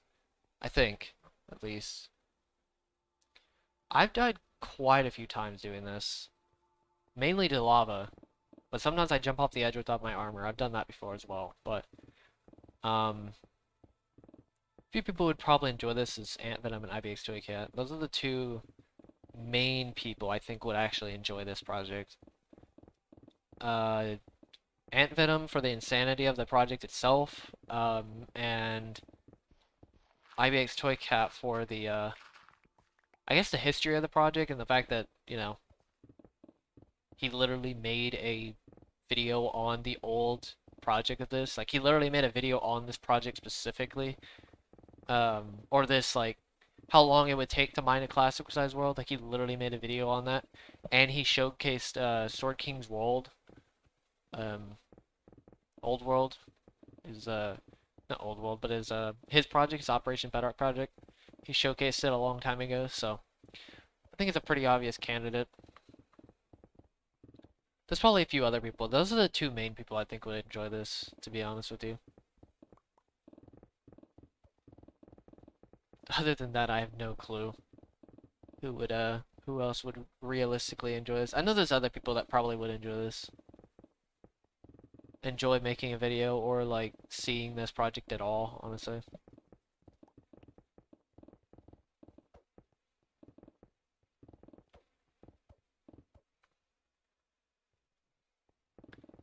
Those two people mainly, but I don't know who else would. I know there's like people like Weefy and something like that. I think that person would enjoy the project.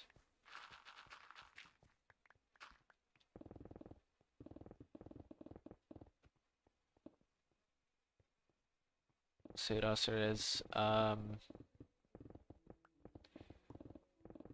Meme channels, because I think this is gonna get memed to absolute death, to be honest with you, which is actually fine because most of my audience actually came from a meme, so I can already imagine where this is gonna go in terms of memes.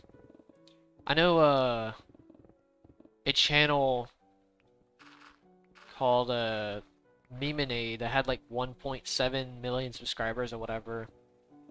They visited this channel a long time ago.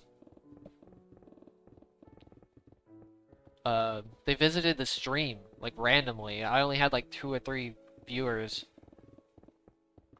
and they visited the stream.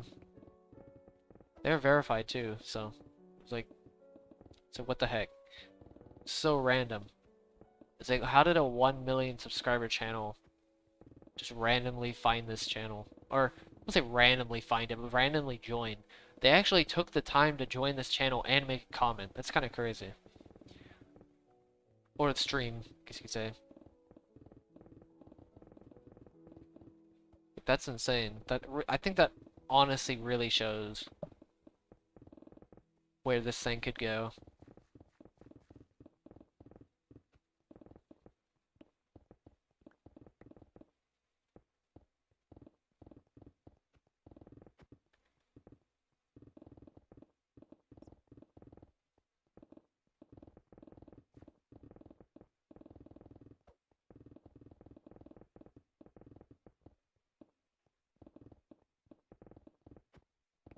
Just kind of crazy. I mean, come on, like a Nintendo Life literally made an article on this and made a post on Facebook and Twitter on this. That was just, oh my god, dude. It's crazy. I wasn't even done. They made an article on it. It's gonna be hard to imagine what's gonna happen when I actually finish. Or when I get super close to finishing.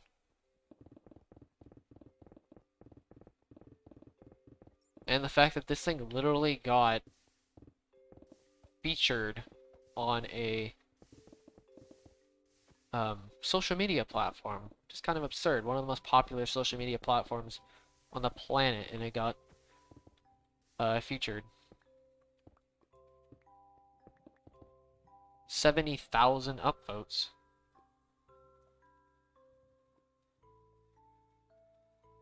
Alright, see you, Lee.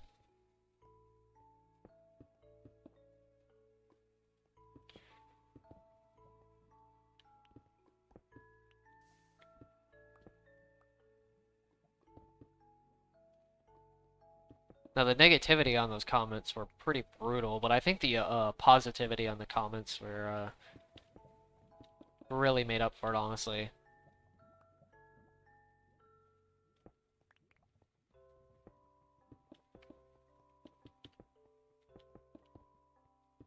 The comments are hilarious on this channel, though, because they're, like, extremely negative or they're extremely positive. Like, it's actually kind of crazy. It's extremely polarizing. I can't even, like, explain how polarizing these comments are for this channel.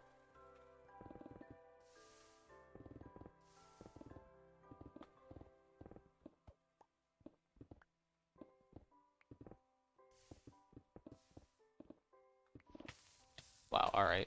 Thought I'd mine that iron block, but apparently not.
What's up, Dynamite? Yeah, I'm almost done. It's taking so long. So many breaks, so many things to do outside of this project. Finally, almost done with this. 98% done, roughly.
Probably like September. That's when I'll probably finish.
Okay, last 2 layers.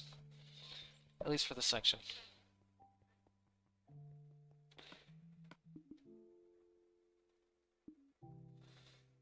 Okay, I'm gonna go and take a break before I do that.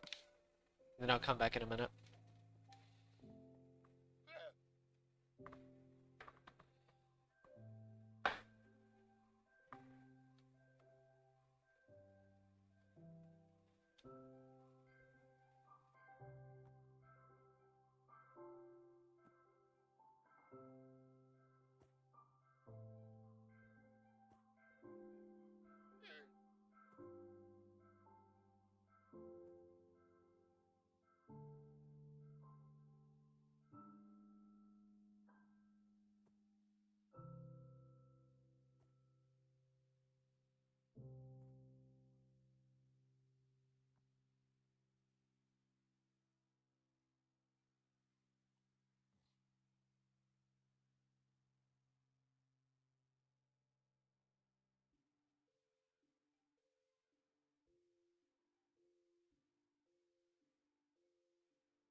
So thank you as well.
What's up, Hockey?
So by the, I think like 5750 or something like that.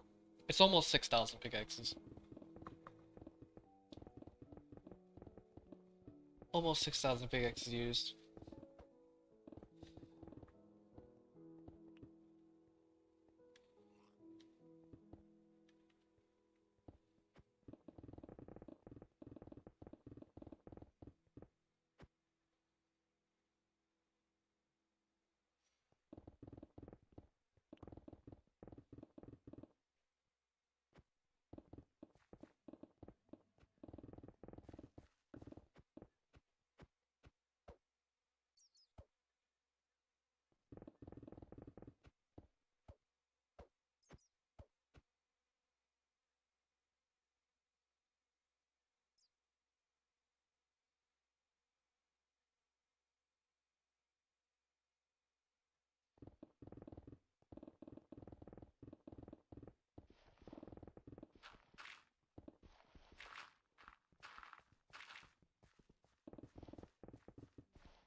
Well,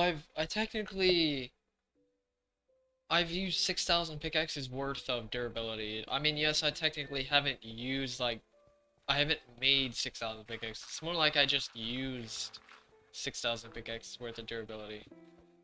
So I basically use an entire pickaxe and then I just repair the entire pickaxe and just repeat that over and over again.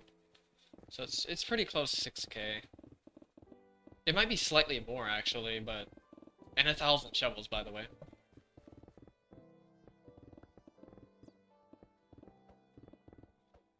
So I guess it depends on what you mean by using pickaxes, but if you're going based off of just like pure durability, it's about 6,000 pickaxes and 1,000 shovels. It's pretty close to it at least. Obviously, I'm never going to be 100% accurate with my calculations, because it's pretty much impossible without statistics, unfortunately, because it's the legacy version. No, I've broken plenty pickaxes. I don't want to know how many pickaxes I've broken, honestly. It'd make me really sad thinking about how many pickaxes I've broken.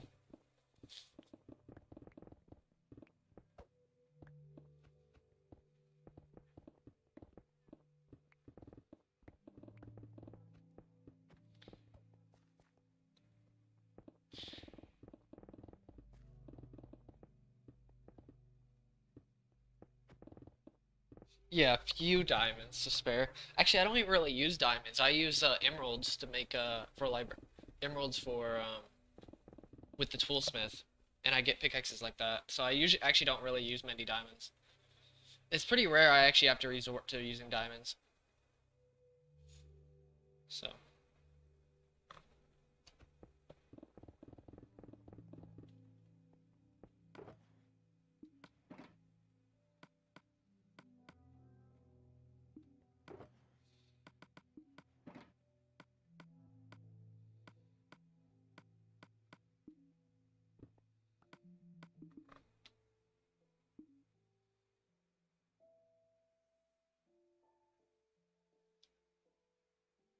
yeah, basically 18,000. 18,000 diamonds. That technically means without mending, this project is impossible because you need uh, you can only get around 16,000 diamonds even with fortune. So this project is literally impossible without fortune. If you didn't have villagers, obviously. If villagers didn't exist and you couldn't get diamond pickaxes, it would actually be impossible. Like if toolsmith specifically didn't exist, it would actually be impossible. So that's fun. Thank God for villagers and their toolsmith. It would actually be impossible.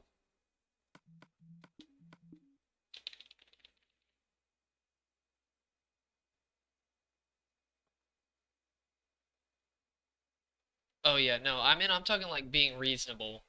Like max pickaxes. Anything else that isn't insta mining would take forever, honestly. It's unreasonable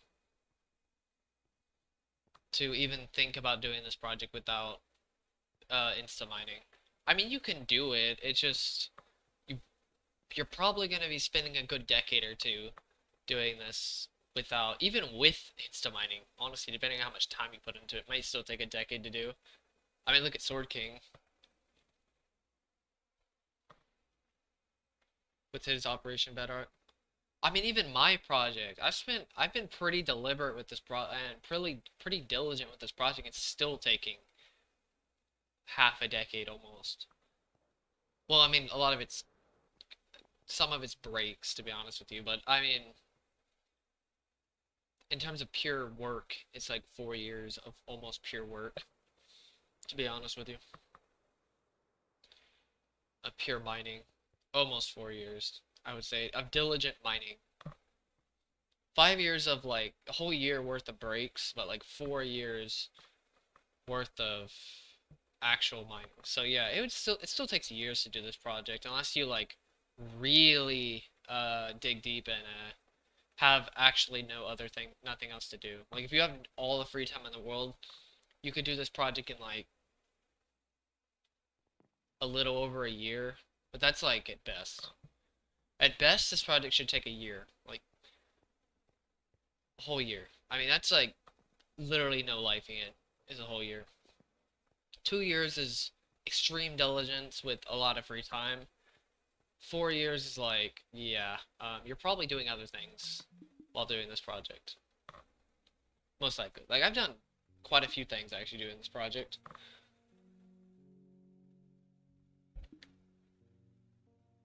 Like having other hobbies and stuff like that. And actually focusing on career, job, stuff, you know. Honestly, I wouldn't mind a Guinness World Record. I don't know how it would be calculatable, but I mean, it's possible. I could be the person who I could be 2 records technically, the most blocks mined by a single person, or I could also be or I guess you just say, yeah, mined by hand. But even then, that's still kind of a sketchy record because there's no actual like not documentation, but there's no calculation. There's no way I can fully calculate that. But this will be the first time anybody mines an entire world.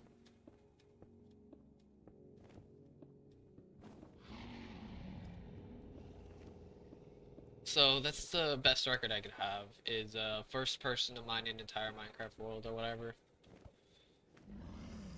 I don't know, something like that.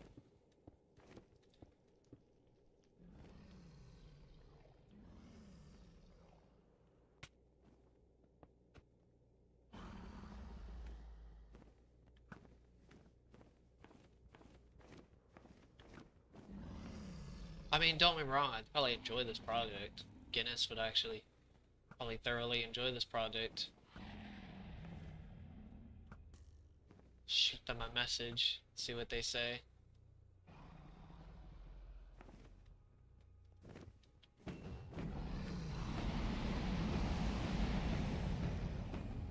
Possibly. Guinness World Record would be pretty cool, but I just don't know how I'd actually get one. The other dimensions actually probably won't take that long. Maybe like 400 or 500 hours for both dimensions. I'd say 500 probably at most for both dimensions combined. It's not that much, honestly. At least compared to the overworld. I mean, yeah, 500 hours is nothing to really scoff at all for anything, to be honest.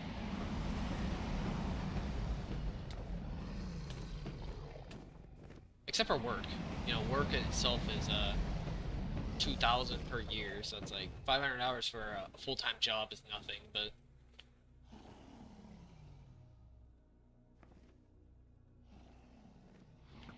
besides that, 500 hours is really still nothing to really to scoff at for a project, for one project. Most people consider like 20 hours a long time for a project, but 3,000 hours for a project like this. It's really sad seeing Mystical Midget, the person who spent 2,500 hours going from the center of the world to the edge of the world to the point of him literally ghosting through the entire world, getting practically no recognition. So I'm considering actually splitting Void Massacre, which is the end, I'm considering also mining the in city as well, the in city island. So I'm considering that, but I don't know. That's not a guarantee yet. I'll figure that one out later. I'll see how long, see how much I actually can mine, or I'll see how much time I have in the future. I think it's gonna depend on how much time I have. The nether in itself is still gonna be a pain to get rid of, just because of time constraints.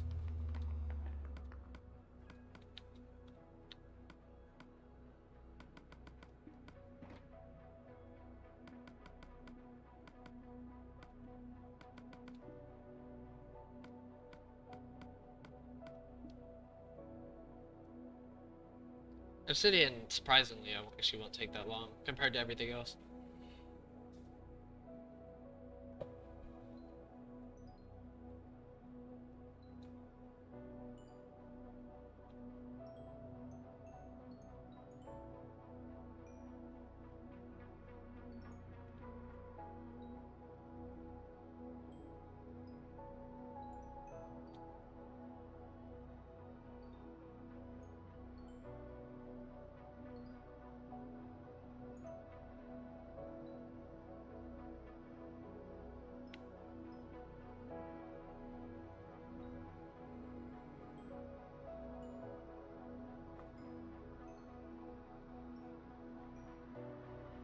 10,000 hours.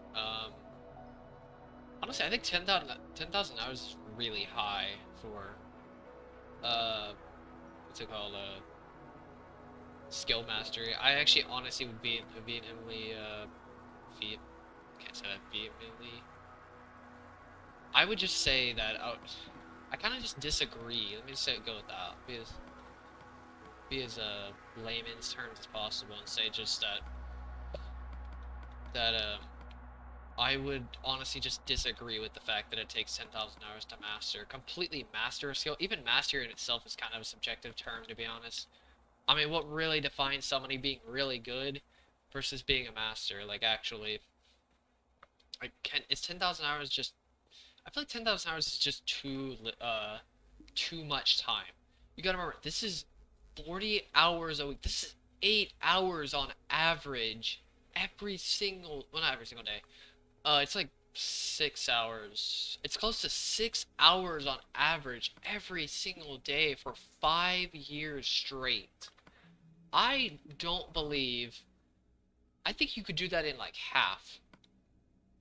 I just don't think 10,000 hours is the number we're shooting for to become master.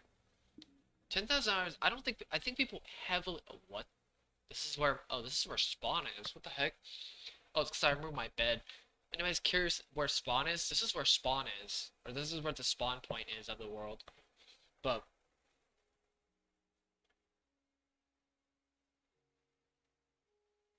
well, it doesn't reset every time I go and I have to reset it myself. 10,000 hours is way, like, so much time.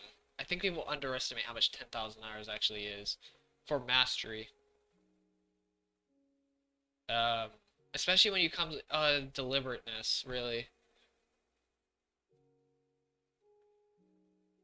Deliberateness is the key to mastery. If you aren't deliberate, it may actually take you 10,000 hours, but as long as you're deliberate, the more deliberate you are, the faster you'll actually be able to master skills, but mastery in itself is kind of like a vague term, to be honest.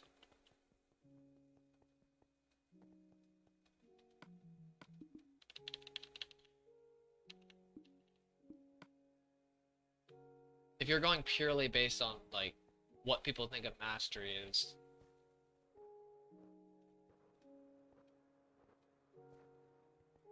it's like, what can you really define somebody as master? As a master, being able to teach the skill, that's probably the best you could think about, but I really don't think it takes 10,000 hours to learn a skill just to teach it.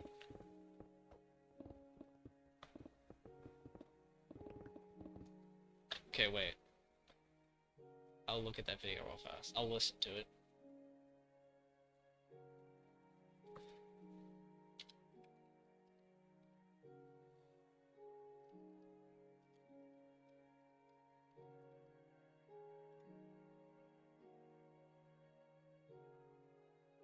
Is it the expert one? Is it 4 things so to be an expert or whatever?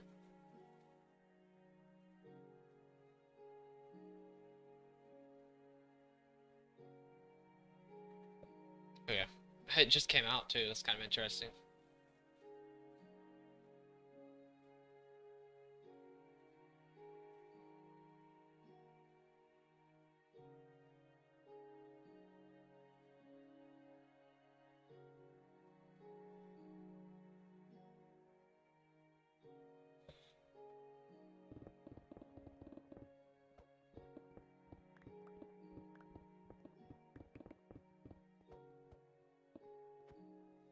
Oh, I can do 70 digits of pi. Actually, digits of pi is interesting. Memorize. It's kind of a pain because it's so easy to forget, but I could do 70 digits of pi. I did 50 of it in like a day. Literally one night, I just spent memorizing pi. I did it 50. Did 50 digits in like a day, or a nighttime actually. Now, to be fair, it does get longer and longer to memorize more digits, but I think it's 70 digits. Now, I don't specifically remember the last 20. I know the first 50 at least, but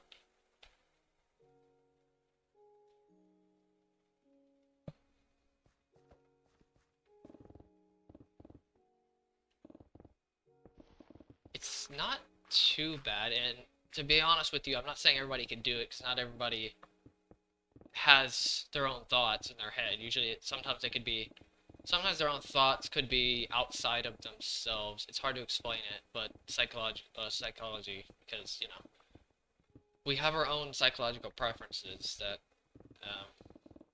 people aren't really that aware of. And some people have their own thoughts internally. There's some people who have thoughts, or who put their thoughts basically in an external environment. If it's hard to explain, it's like they use the information itself. Like they.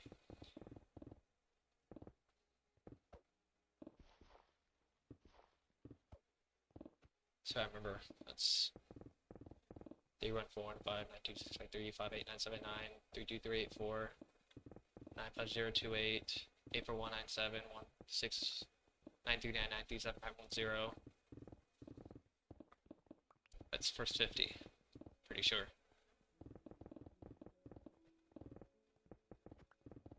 Hopefully I didn't forget any.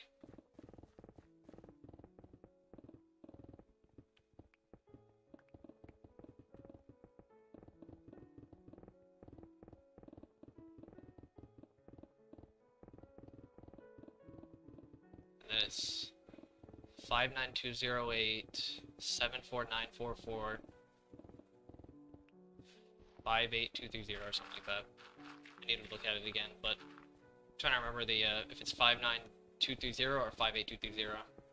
Because I know they're right next to each other, but pretty sure it's 59230 94744. I think I'll have to look at the the numbers again, but I'm pretty sure the first 50 were learned in like a day, and I learned the last 20 in a random point of time or whatever.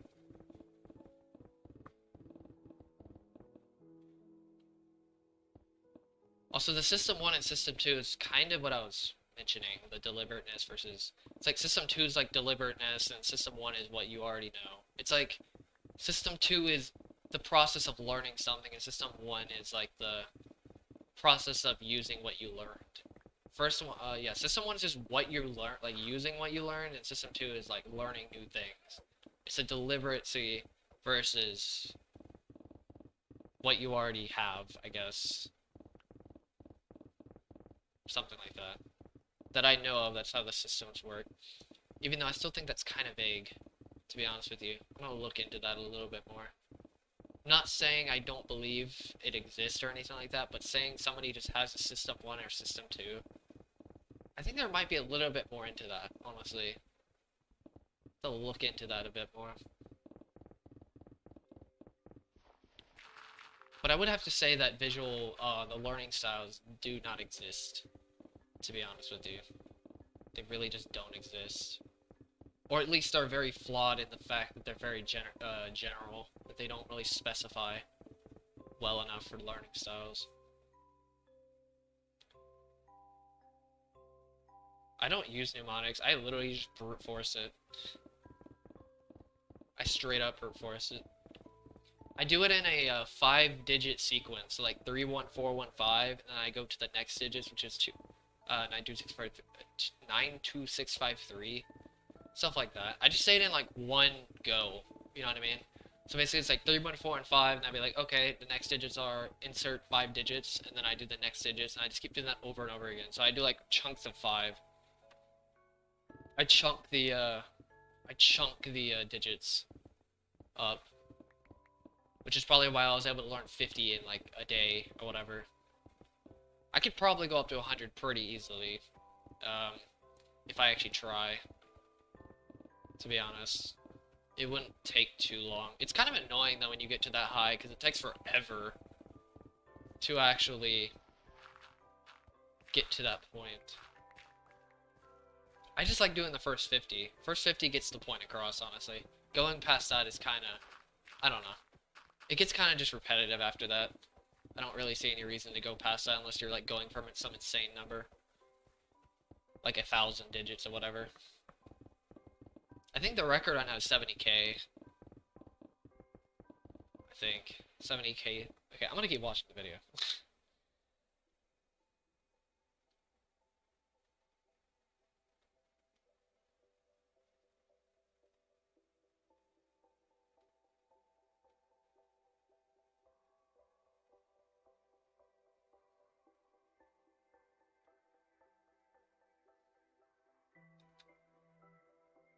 I have no idea. I guess it would just take a long time. It's just like, you could think of the mind from like a logical point of view. Not everybody has this, obviously, because we have logical preferences. But, psychological preferences. But you could think of logic as like a string of information into one thought. It's like you're taking a bunch of information and stringing it along together. So apparently if you string it along together, like 70k, so like for example, if I say 31415, that's one string, that's one thought process, and I string along 92653, and you just keep doing that over and over again. You just keep adding pieces of information in your own head, basically over and over and over again, and you just keep doing that. Not everybody can do this, because some people have to have those references, because some people store their thoughts in the physical environment. Like note-taking. That's literally where note-taking comes from. It's from that psychological preference, because the school education system actually values a very specific psychological, values a subset of psychological preferences that some types don't have. But yeah, it's a bit odd, but it's basically just like you're taking a bunch of information, stringing it along together. So like in this case, you're just stringing digits along together. And also it's pretty easy for the brain to actually like understand digits. Because there's no complexity to it. You're just saying like numbers. Combine that with the muscle memory of actually like saying the thing as well. I think that has to do with it. I think muscle memory also has to do with it as well, but it's mainly just a bunch of information strung along together to create a string of thoughts, which in this case is numbers. What's up, Gaming Master? But that's different than, say, mastery of a skill. That has nothing, I mean, I would say it has nothing to do with mastery. That has more to do with, I don't think they had to do anything with mastery, though. I don't think that has anything to do with mastery. That just has to do with just putting a bunch of information together into one.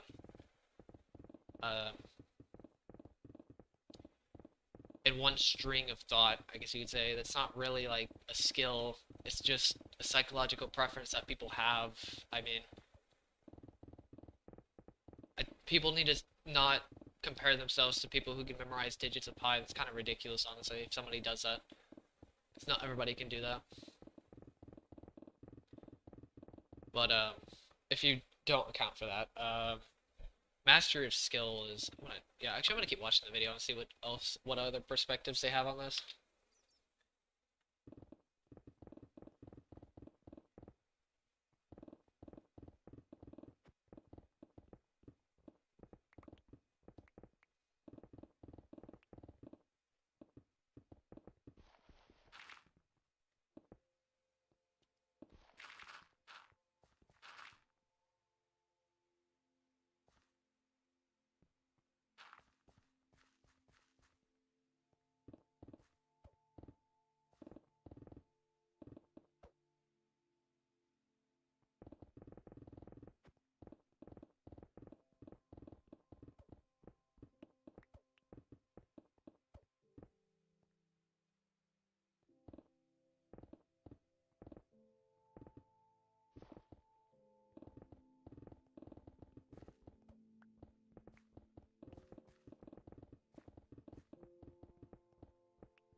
Pattern recognition. I'm looking at the part about the chess masters versus the beginners. It's literally just pattern recognition. It's seeing games and games and understanding pieces and what they look like and stuff like that over and over again. And eventually you just have the pattern recognized over time. Especially if you put that many hours into it. That's all you're doing. It's just a bunch of pattern recognition. It's just you're putting so much time into it. You've seen so much of the game that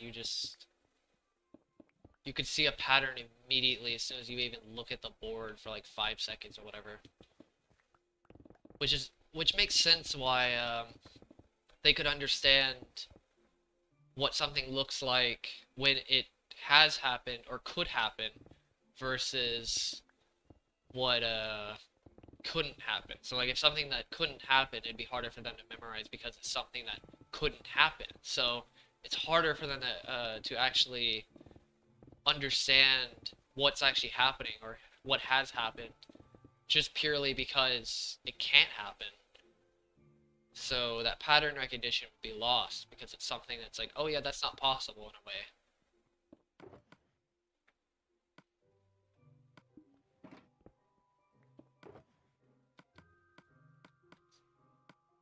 No, that is absolutely insane. I'm not gonna lie. Being able to guess who plays who just based on the pieces, that's insane.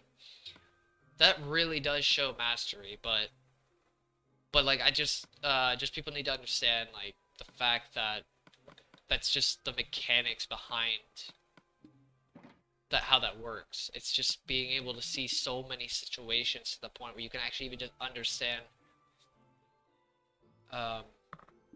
what happened or what could happen or whatever, anything of that sort.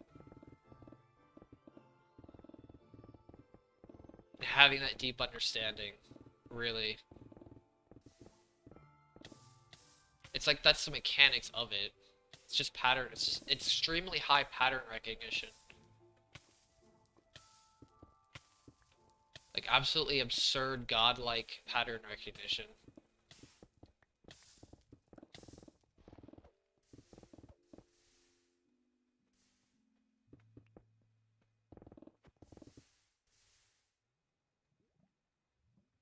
Yeah, because it's all about possibilities and like where you could or couldn't move. It's the what if more than anything. I won't say it's inherently strategy. I mean, it can be, but it's more like opportunity, opportunity based game more than strategic.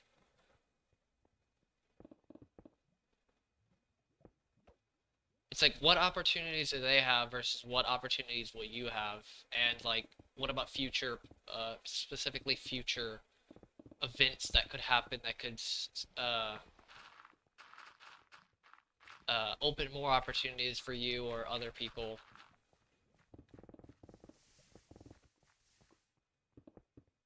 Okay, I'm gonna keep going. Let's see what other examples they have for Master.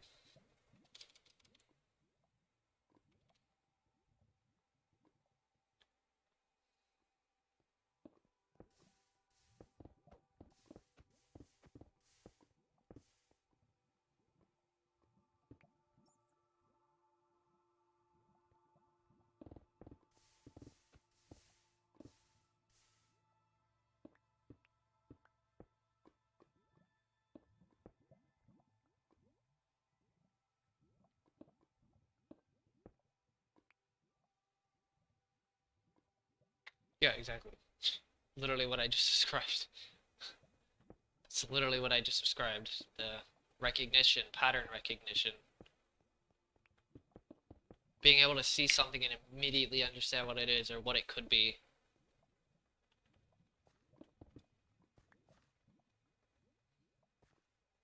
Also, that mnemonic way is a pretty clever way of memorizing pi.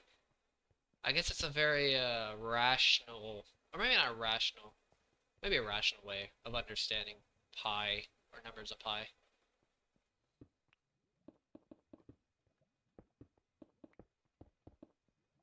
Obviously, I'd still take the brute force because I can't abstract like that. I'm not that abstract. I don't have that psychological preference, so I would rather just brute force it personally.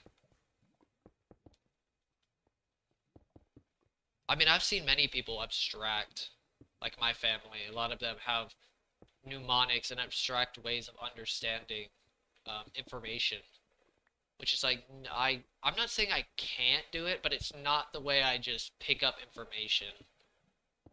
It really isn't. At least it's not a strong point. I'm not saying I can't abstract something. It doesn't help me just because a lot of abstraction comes from past experience.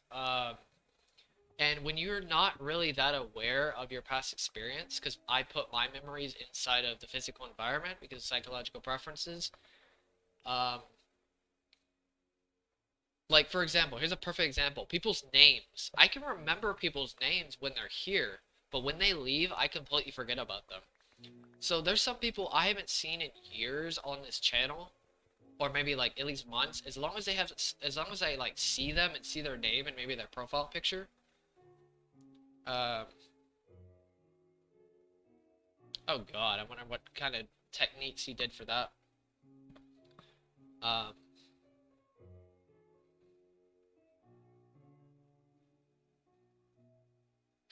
yeah, I wonder what type of techniques he did to memorize every capital of every country. Kind of curious, but he like that's my memory. It's a little bit different than what people expect for memory. 'Cause for some reason, people expect everybody else to have the same type of memory, even though it's not how psychology works.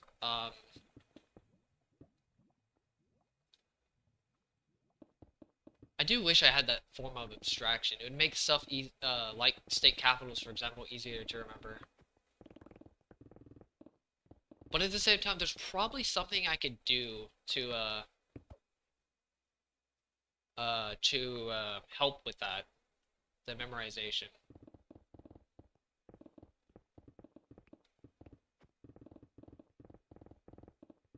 Like, to help memorize state capitals, for example, or something like that. There's probably something I could do.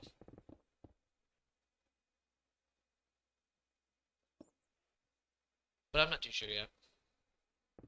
But I have noticed that, at least in my case, when it comes to information, I usually just know things, and I just tactically answer questions. Very tactical way of understanding things. Like, I'll remember something, but I can't recite it off the top of my head. Kinda. Repetition, I guess it depends on what type of repetition or what type of memorization. If you're talking, like, skills, yes, repetition, but not information. Information is entirely pointless to try to repeat. If you don't know it, then you don't know it. You have to either understand it yourself, or you better take some notes. Information is completely different from skills. I've learned that actually for a while now. Understanding how information, how we take in information, or maybe not take in, but how we actually make judgments on information. That spaced repetition, that's what that's called.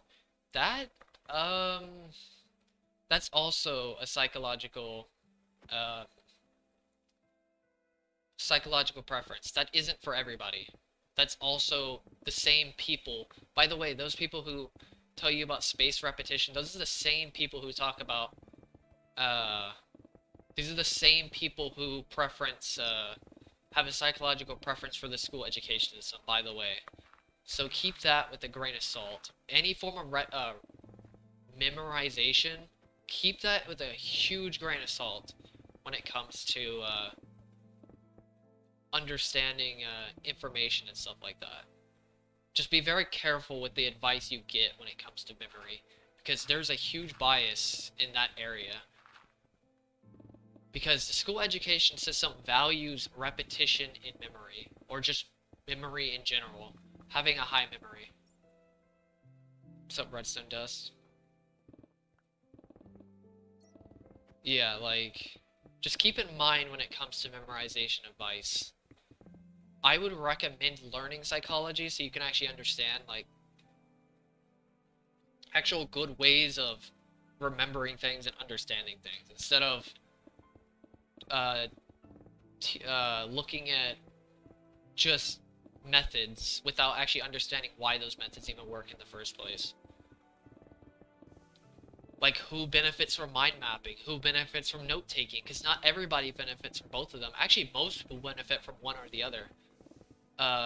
If you memorize things from a pure standpoint of understanding through a mind map, you're probably not going to learn anything from a spreadsheet or taking notes. That it may not help you.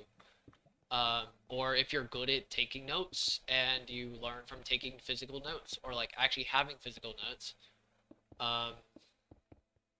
you're probably not going to learn anything from a mind map, for example, or making your own mind map, for example. Just like keep that in mind when it comes to study techniques. I wish I knew about mind mapping. I benefited a lot from mind mapping. More than anything, honestly, in terms of study. Except for, like, purely, actually, no, yeah, pretty much mind mapping. At least in terms of complex, like, subject, just information, pure information on its own, I benefit a lot from mind mapping. But there's a lot of people who probably don't benefit at all from mind mapping. At all, actually. I have a friend that actually doesn't benefit at all from mind mapping. He's very rational. I told him about using spreadsheets, since he's rational. I told him about using spreadsheets, or using the, if you've ever heard of the key study technique, which is using the note-taking app of Obsidian. If you're rational, learn Obsidian. If you're logical, use mind maps to store, to help you understand information. Let me just think about this. Mind mapping helps you understand the information you're getting. Spreadsheets helps you store the information in general. That's all it does. It's like a collection of, I mean, it's like a database. That's literally what it is. It's literally a database. And that's what databases do. They relate information. A relational database literally relates collected information and the value, and how that information relates to another piece of information. For example,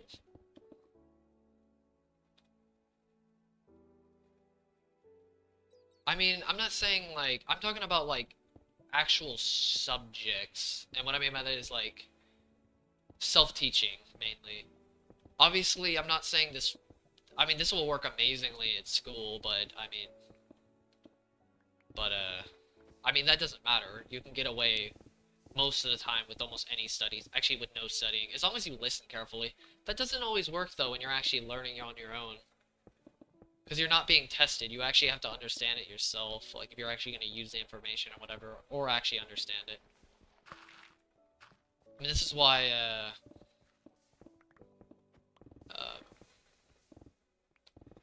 self-teaching usually provides better results than, you know,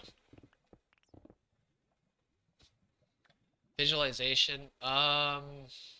Depends on what you mean by visualization. Because kind of depends on the subject at hand, to be honest with you.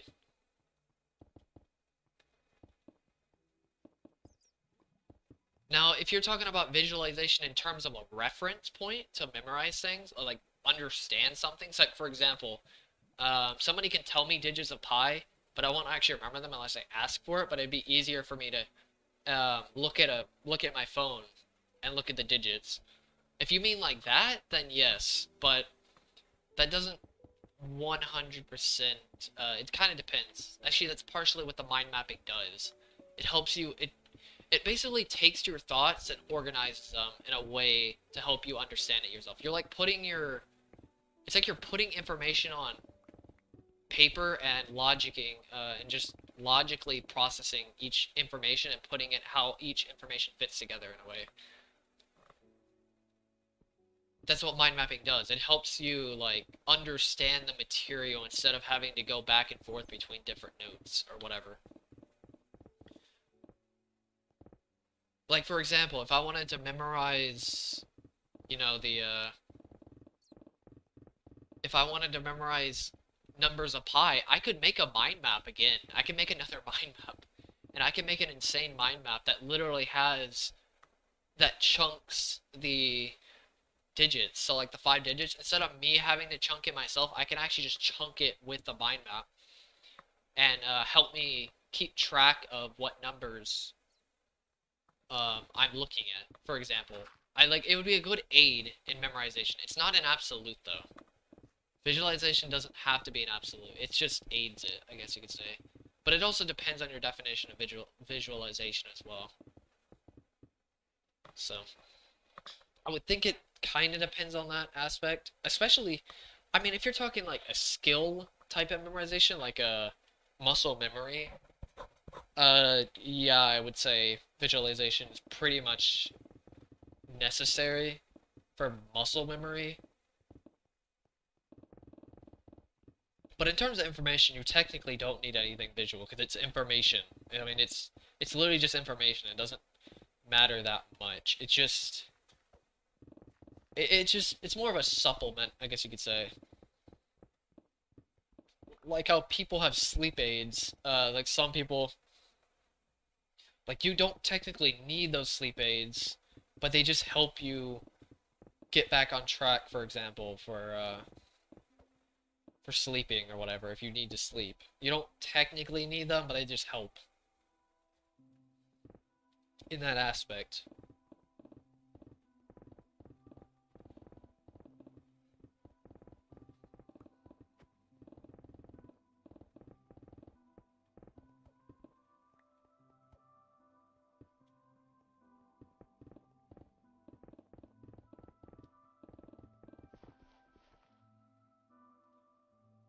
Visualization is more attributed towards muscle memory more than pure information memory, or information recall, I guess you could say. Okay, I'm gonna skip this part, because I already know about this stuff. Can I go to muscle memory? That'd be great.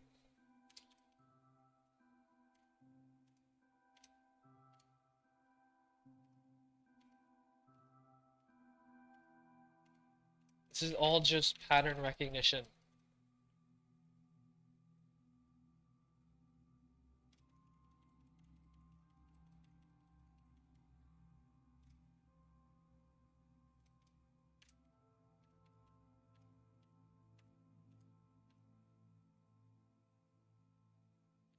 I don't have any plans, but I did think about naming the last block. I thought about taking the last block and naming it or whatever.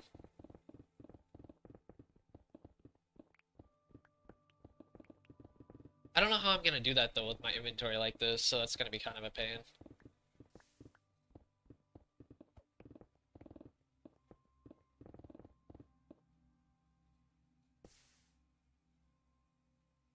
Yeah, this is literally just predictions. Right?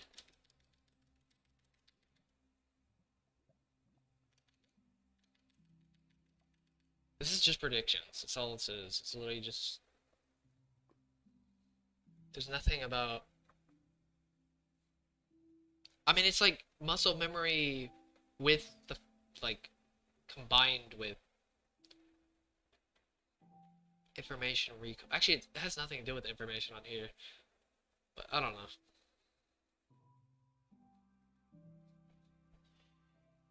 Even though, to be fair, technically information recall is also mastery of a subject as well, because you have to actually... Like, I mean, if you think about when somebody masters a subject, that's a form of information mastery. Instead of just pure muscle memory mastery.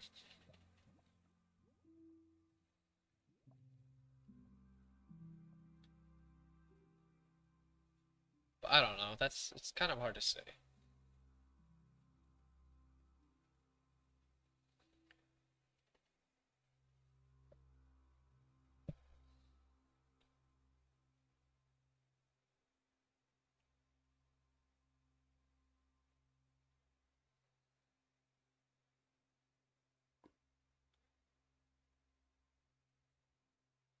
Oh yeah, it's literally, it has to be muscle memory. I mean, you can I mean, you still need information on the algorithms and stuff like that. Like, you still need some form of information mastery, but most of it really isn't, mostly muscle memory and pattern recognition.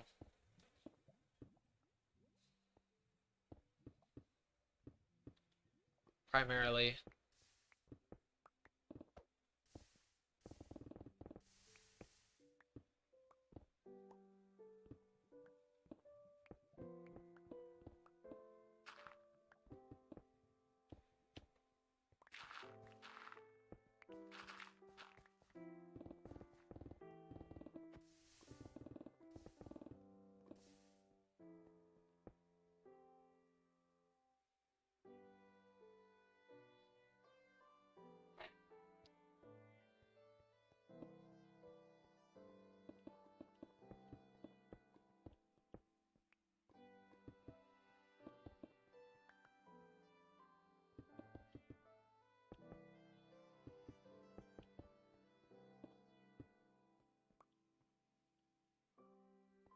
I've thought about learning Rubik's Cube actually. It seems pretty fun and satisfying to do something like that. Oop, expecting that. Even though I should have expected that.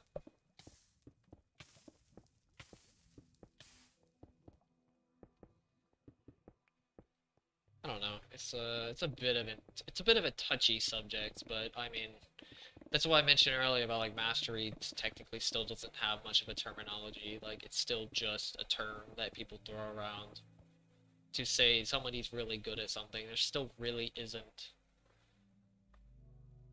any clear definition of mastery.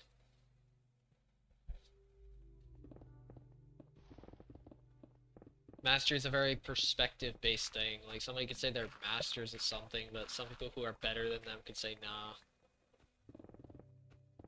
That's mainly from a competition standpoint. I mean, even if you don't even talk about competition, it's still hard to say. Actually, that makes it even more difficult. Mastery with competition helps way more to understand master. Like, who's actually the master versus, like, who isn't there yet.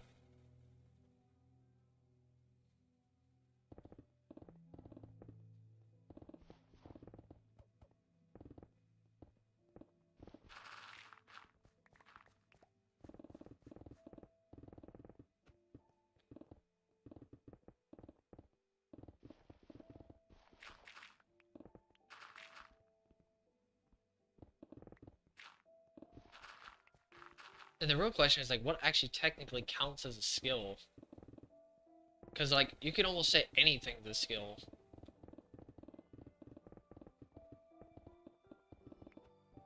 But it's like, does it actually count as a skill, or is it just not recognized as a skill because it's such a minuscule task?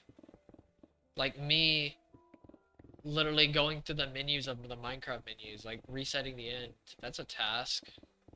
That's something you can technically do and master, but don't really think about it being having mastery over it. It's usually the more significant, uh, I guess tasks.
I don't know. I've just noticed that, like, I've noticed my tactical behavior. For some reason, I always think I could just try memorizing it and, like, recalling it to know if I know it or not. But honestly, I think the best way for me to just understand it is just not think about it after a certain point. Um, like, if I know it, then I know it, but if I don't know it, then I won't remember it. Like, I have to take an extremely tactical way of understanding something. So, like, if it's a random fact, I won't remember it unless, like, something else actually, like, I can't go out of my way to recall it unless somebody asks me, like, if that subject gets brought up, I guess you could say. Like, I know that's technically how memory in general works, but it's even more annoying uh, when you don't have much of a memory itself. You have to use the external environment. So if somebody asks me, if somebody says something, since remember I mentioned that my memory is stored in an external environment, if somebody asks me, like actually brings up that subject or that question or that specific piece of information, then I'll probably remember it. But in terms of actually knowing if knowing if I can recall it, I won't say it's impossible, but it's practically impossible on my own at least, because I don't remember exactly my past that well. So it's kind of a weird thing to explain, but there's some things I remember that weren't brought up for months and months. It's like, how do I remember that? Like, oh, wait a minute. I did remember that, and I was surprised that I actually remembered that in the first place. So I'm trying to try to remember things, but like not think about me recalling them because I'll remember them when they get brought up anyway. So I don't know, this is something random to think about. Very tactical way. Not everybody's gonna be that tactical. I just trying to take advantage of my own psychology in that sense.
Fortunately, I haven't been. I don't have any way. So, I guess the best thing I could say is I've spent probably. I think if you account for all the breaks and stuff like that, it's probably over 3,000 hours of in-game days. Which, what is that? Like, how many? Isn't it three? Isn't three? No. Yeah, no, it's 3 times as many hours. I think, right? 9,000 hours? Roughly 9,000 hours, which is 3 times as many days. What was that, like 3 years of Minecraft? So close to 1,000 hours of 1,000 days. I think? No, it's wait a minute.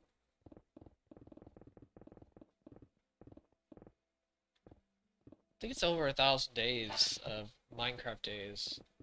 Pretty sure.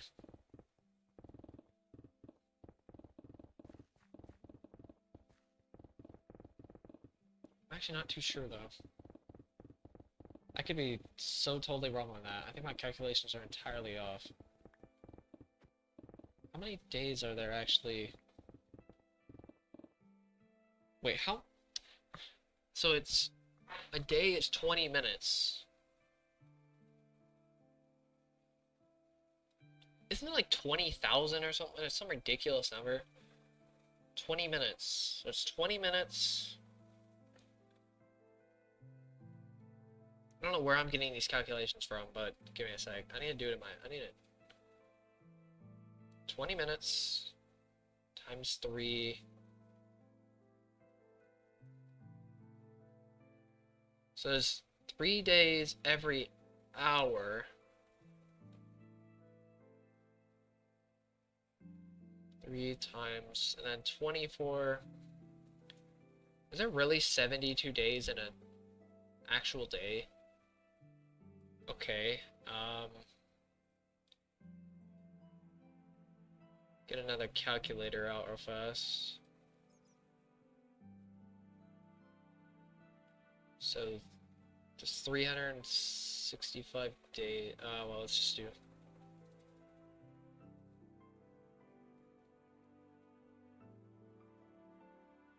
Oh, wait, nope. 365 days.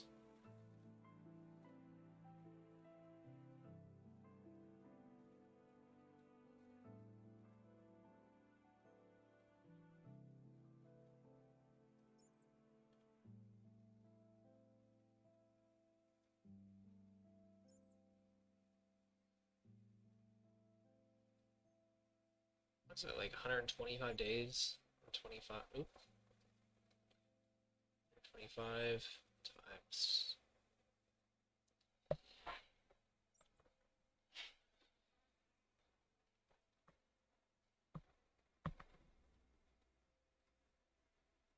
Oh, 125 days roughly. Real days, so 72 days in one day, and then times that by 125. 9,000. Huh. Interesting. Alright. Yeah, it was around 9,000. So 9,000 days, I guess. Somewhere around there. It's not a crazy amount, but I mean, still, it's pretty crazy. It's not insane when you consider the amount of years this has taken, but I mean, it's still a pretty insane amount.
Alright, see you, Lucio.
The reason why I put the beacons at the higher level is because of lava. I wanted to keep it consistent as possible, so I don't have to go down levels and stuff like that. It's mainly just lava, because it's an absolute pain to put a beacon down when there's lava pouring above you.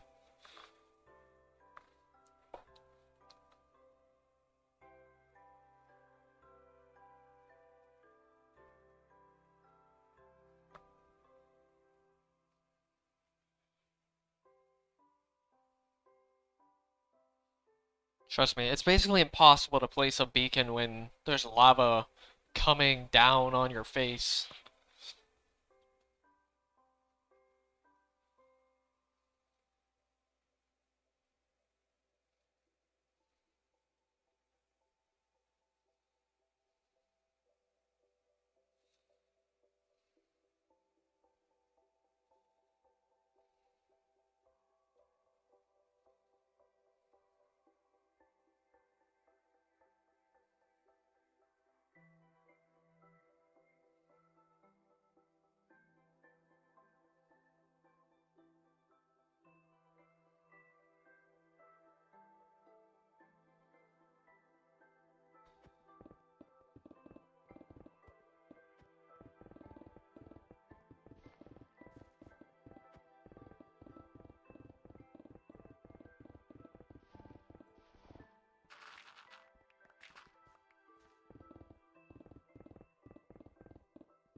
up, Matt. So the reason why I use Silk Touch is for inventory space. When I fortune ores, it takes up too much space. Like, the amount that I get is actually absurd, so I'd rather not deal with that. Just to compact all the storage, all the ores. It just makes it easier to keep track of as well.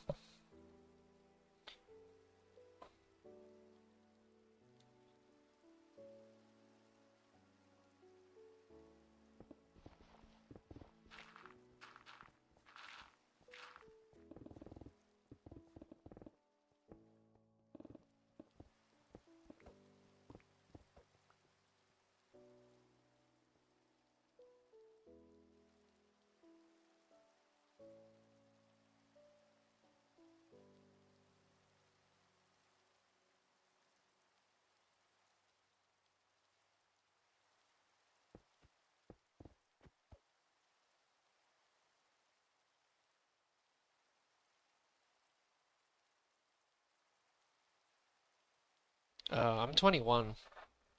I started this when I was like, I think I was like just turning 18 or something like that. I think that's when I started this project. I'm fairly certain. Because my birthday's in November or something like that. I don't remember if it was when I was turning. Yeah, I think it was because it was like December when I started the project and my birthday was no. Yeah, no, I think I was turning 18. I think something like that. I don't actually remember what age I was when I started this.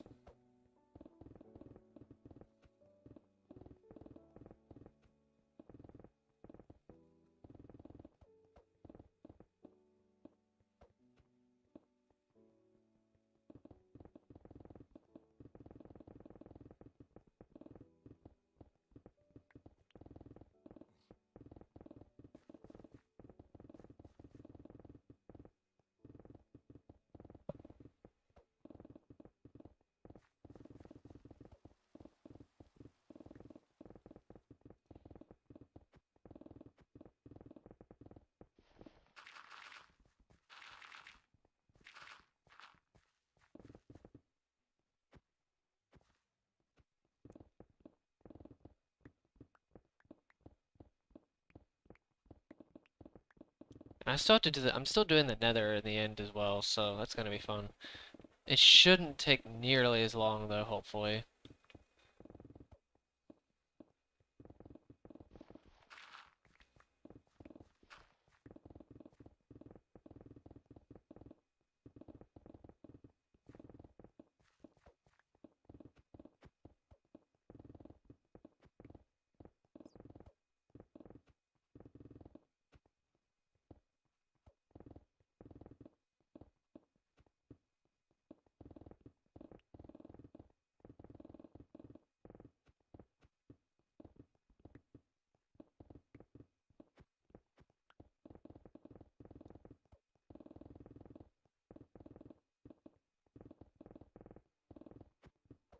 Also, I'm gonna be ending the stream soon as well.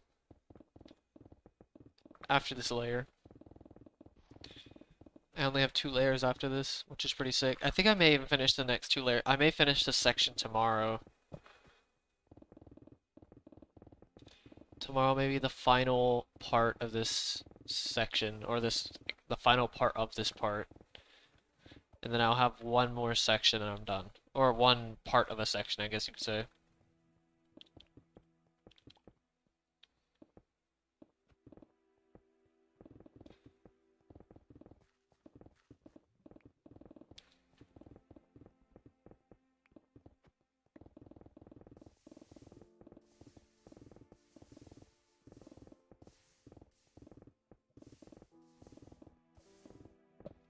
So that's gonna be so nice, honestly. After all this time.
What's up, Rye Dog?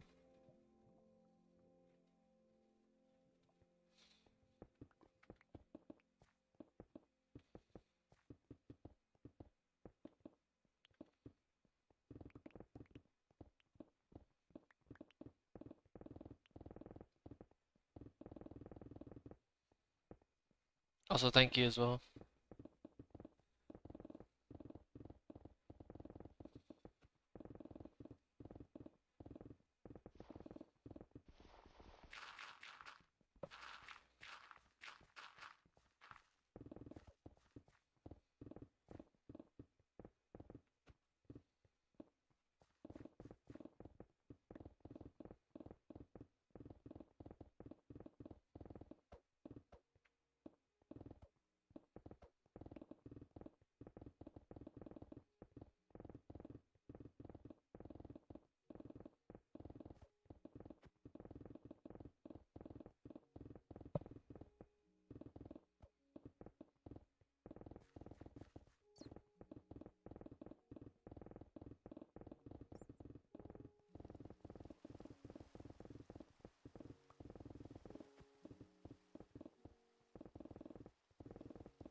Alright, I think I'm gonna end the stream now.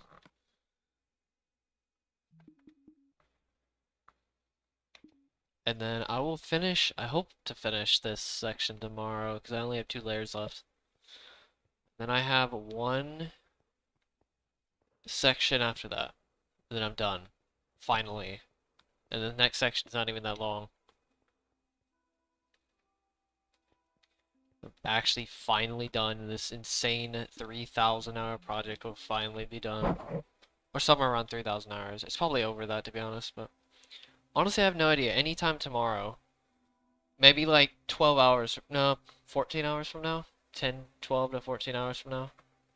So you can calculate that. Somewhere around there. Depending on what time I wake up, to be honest with you.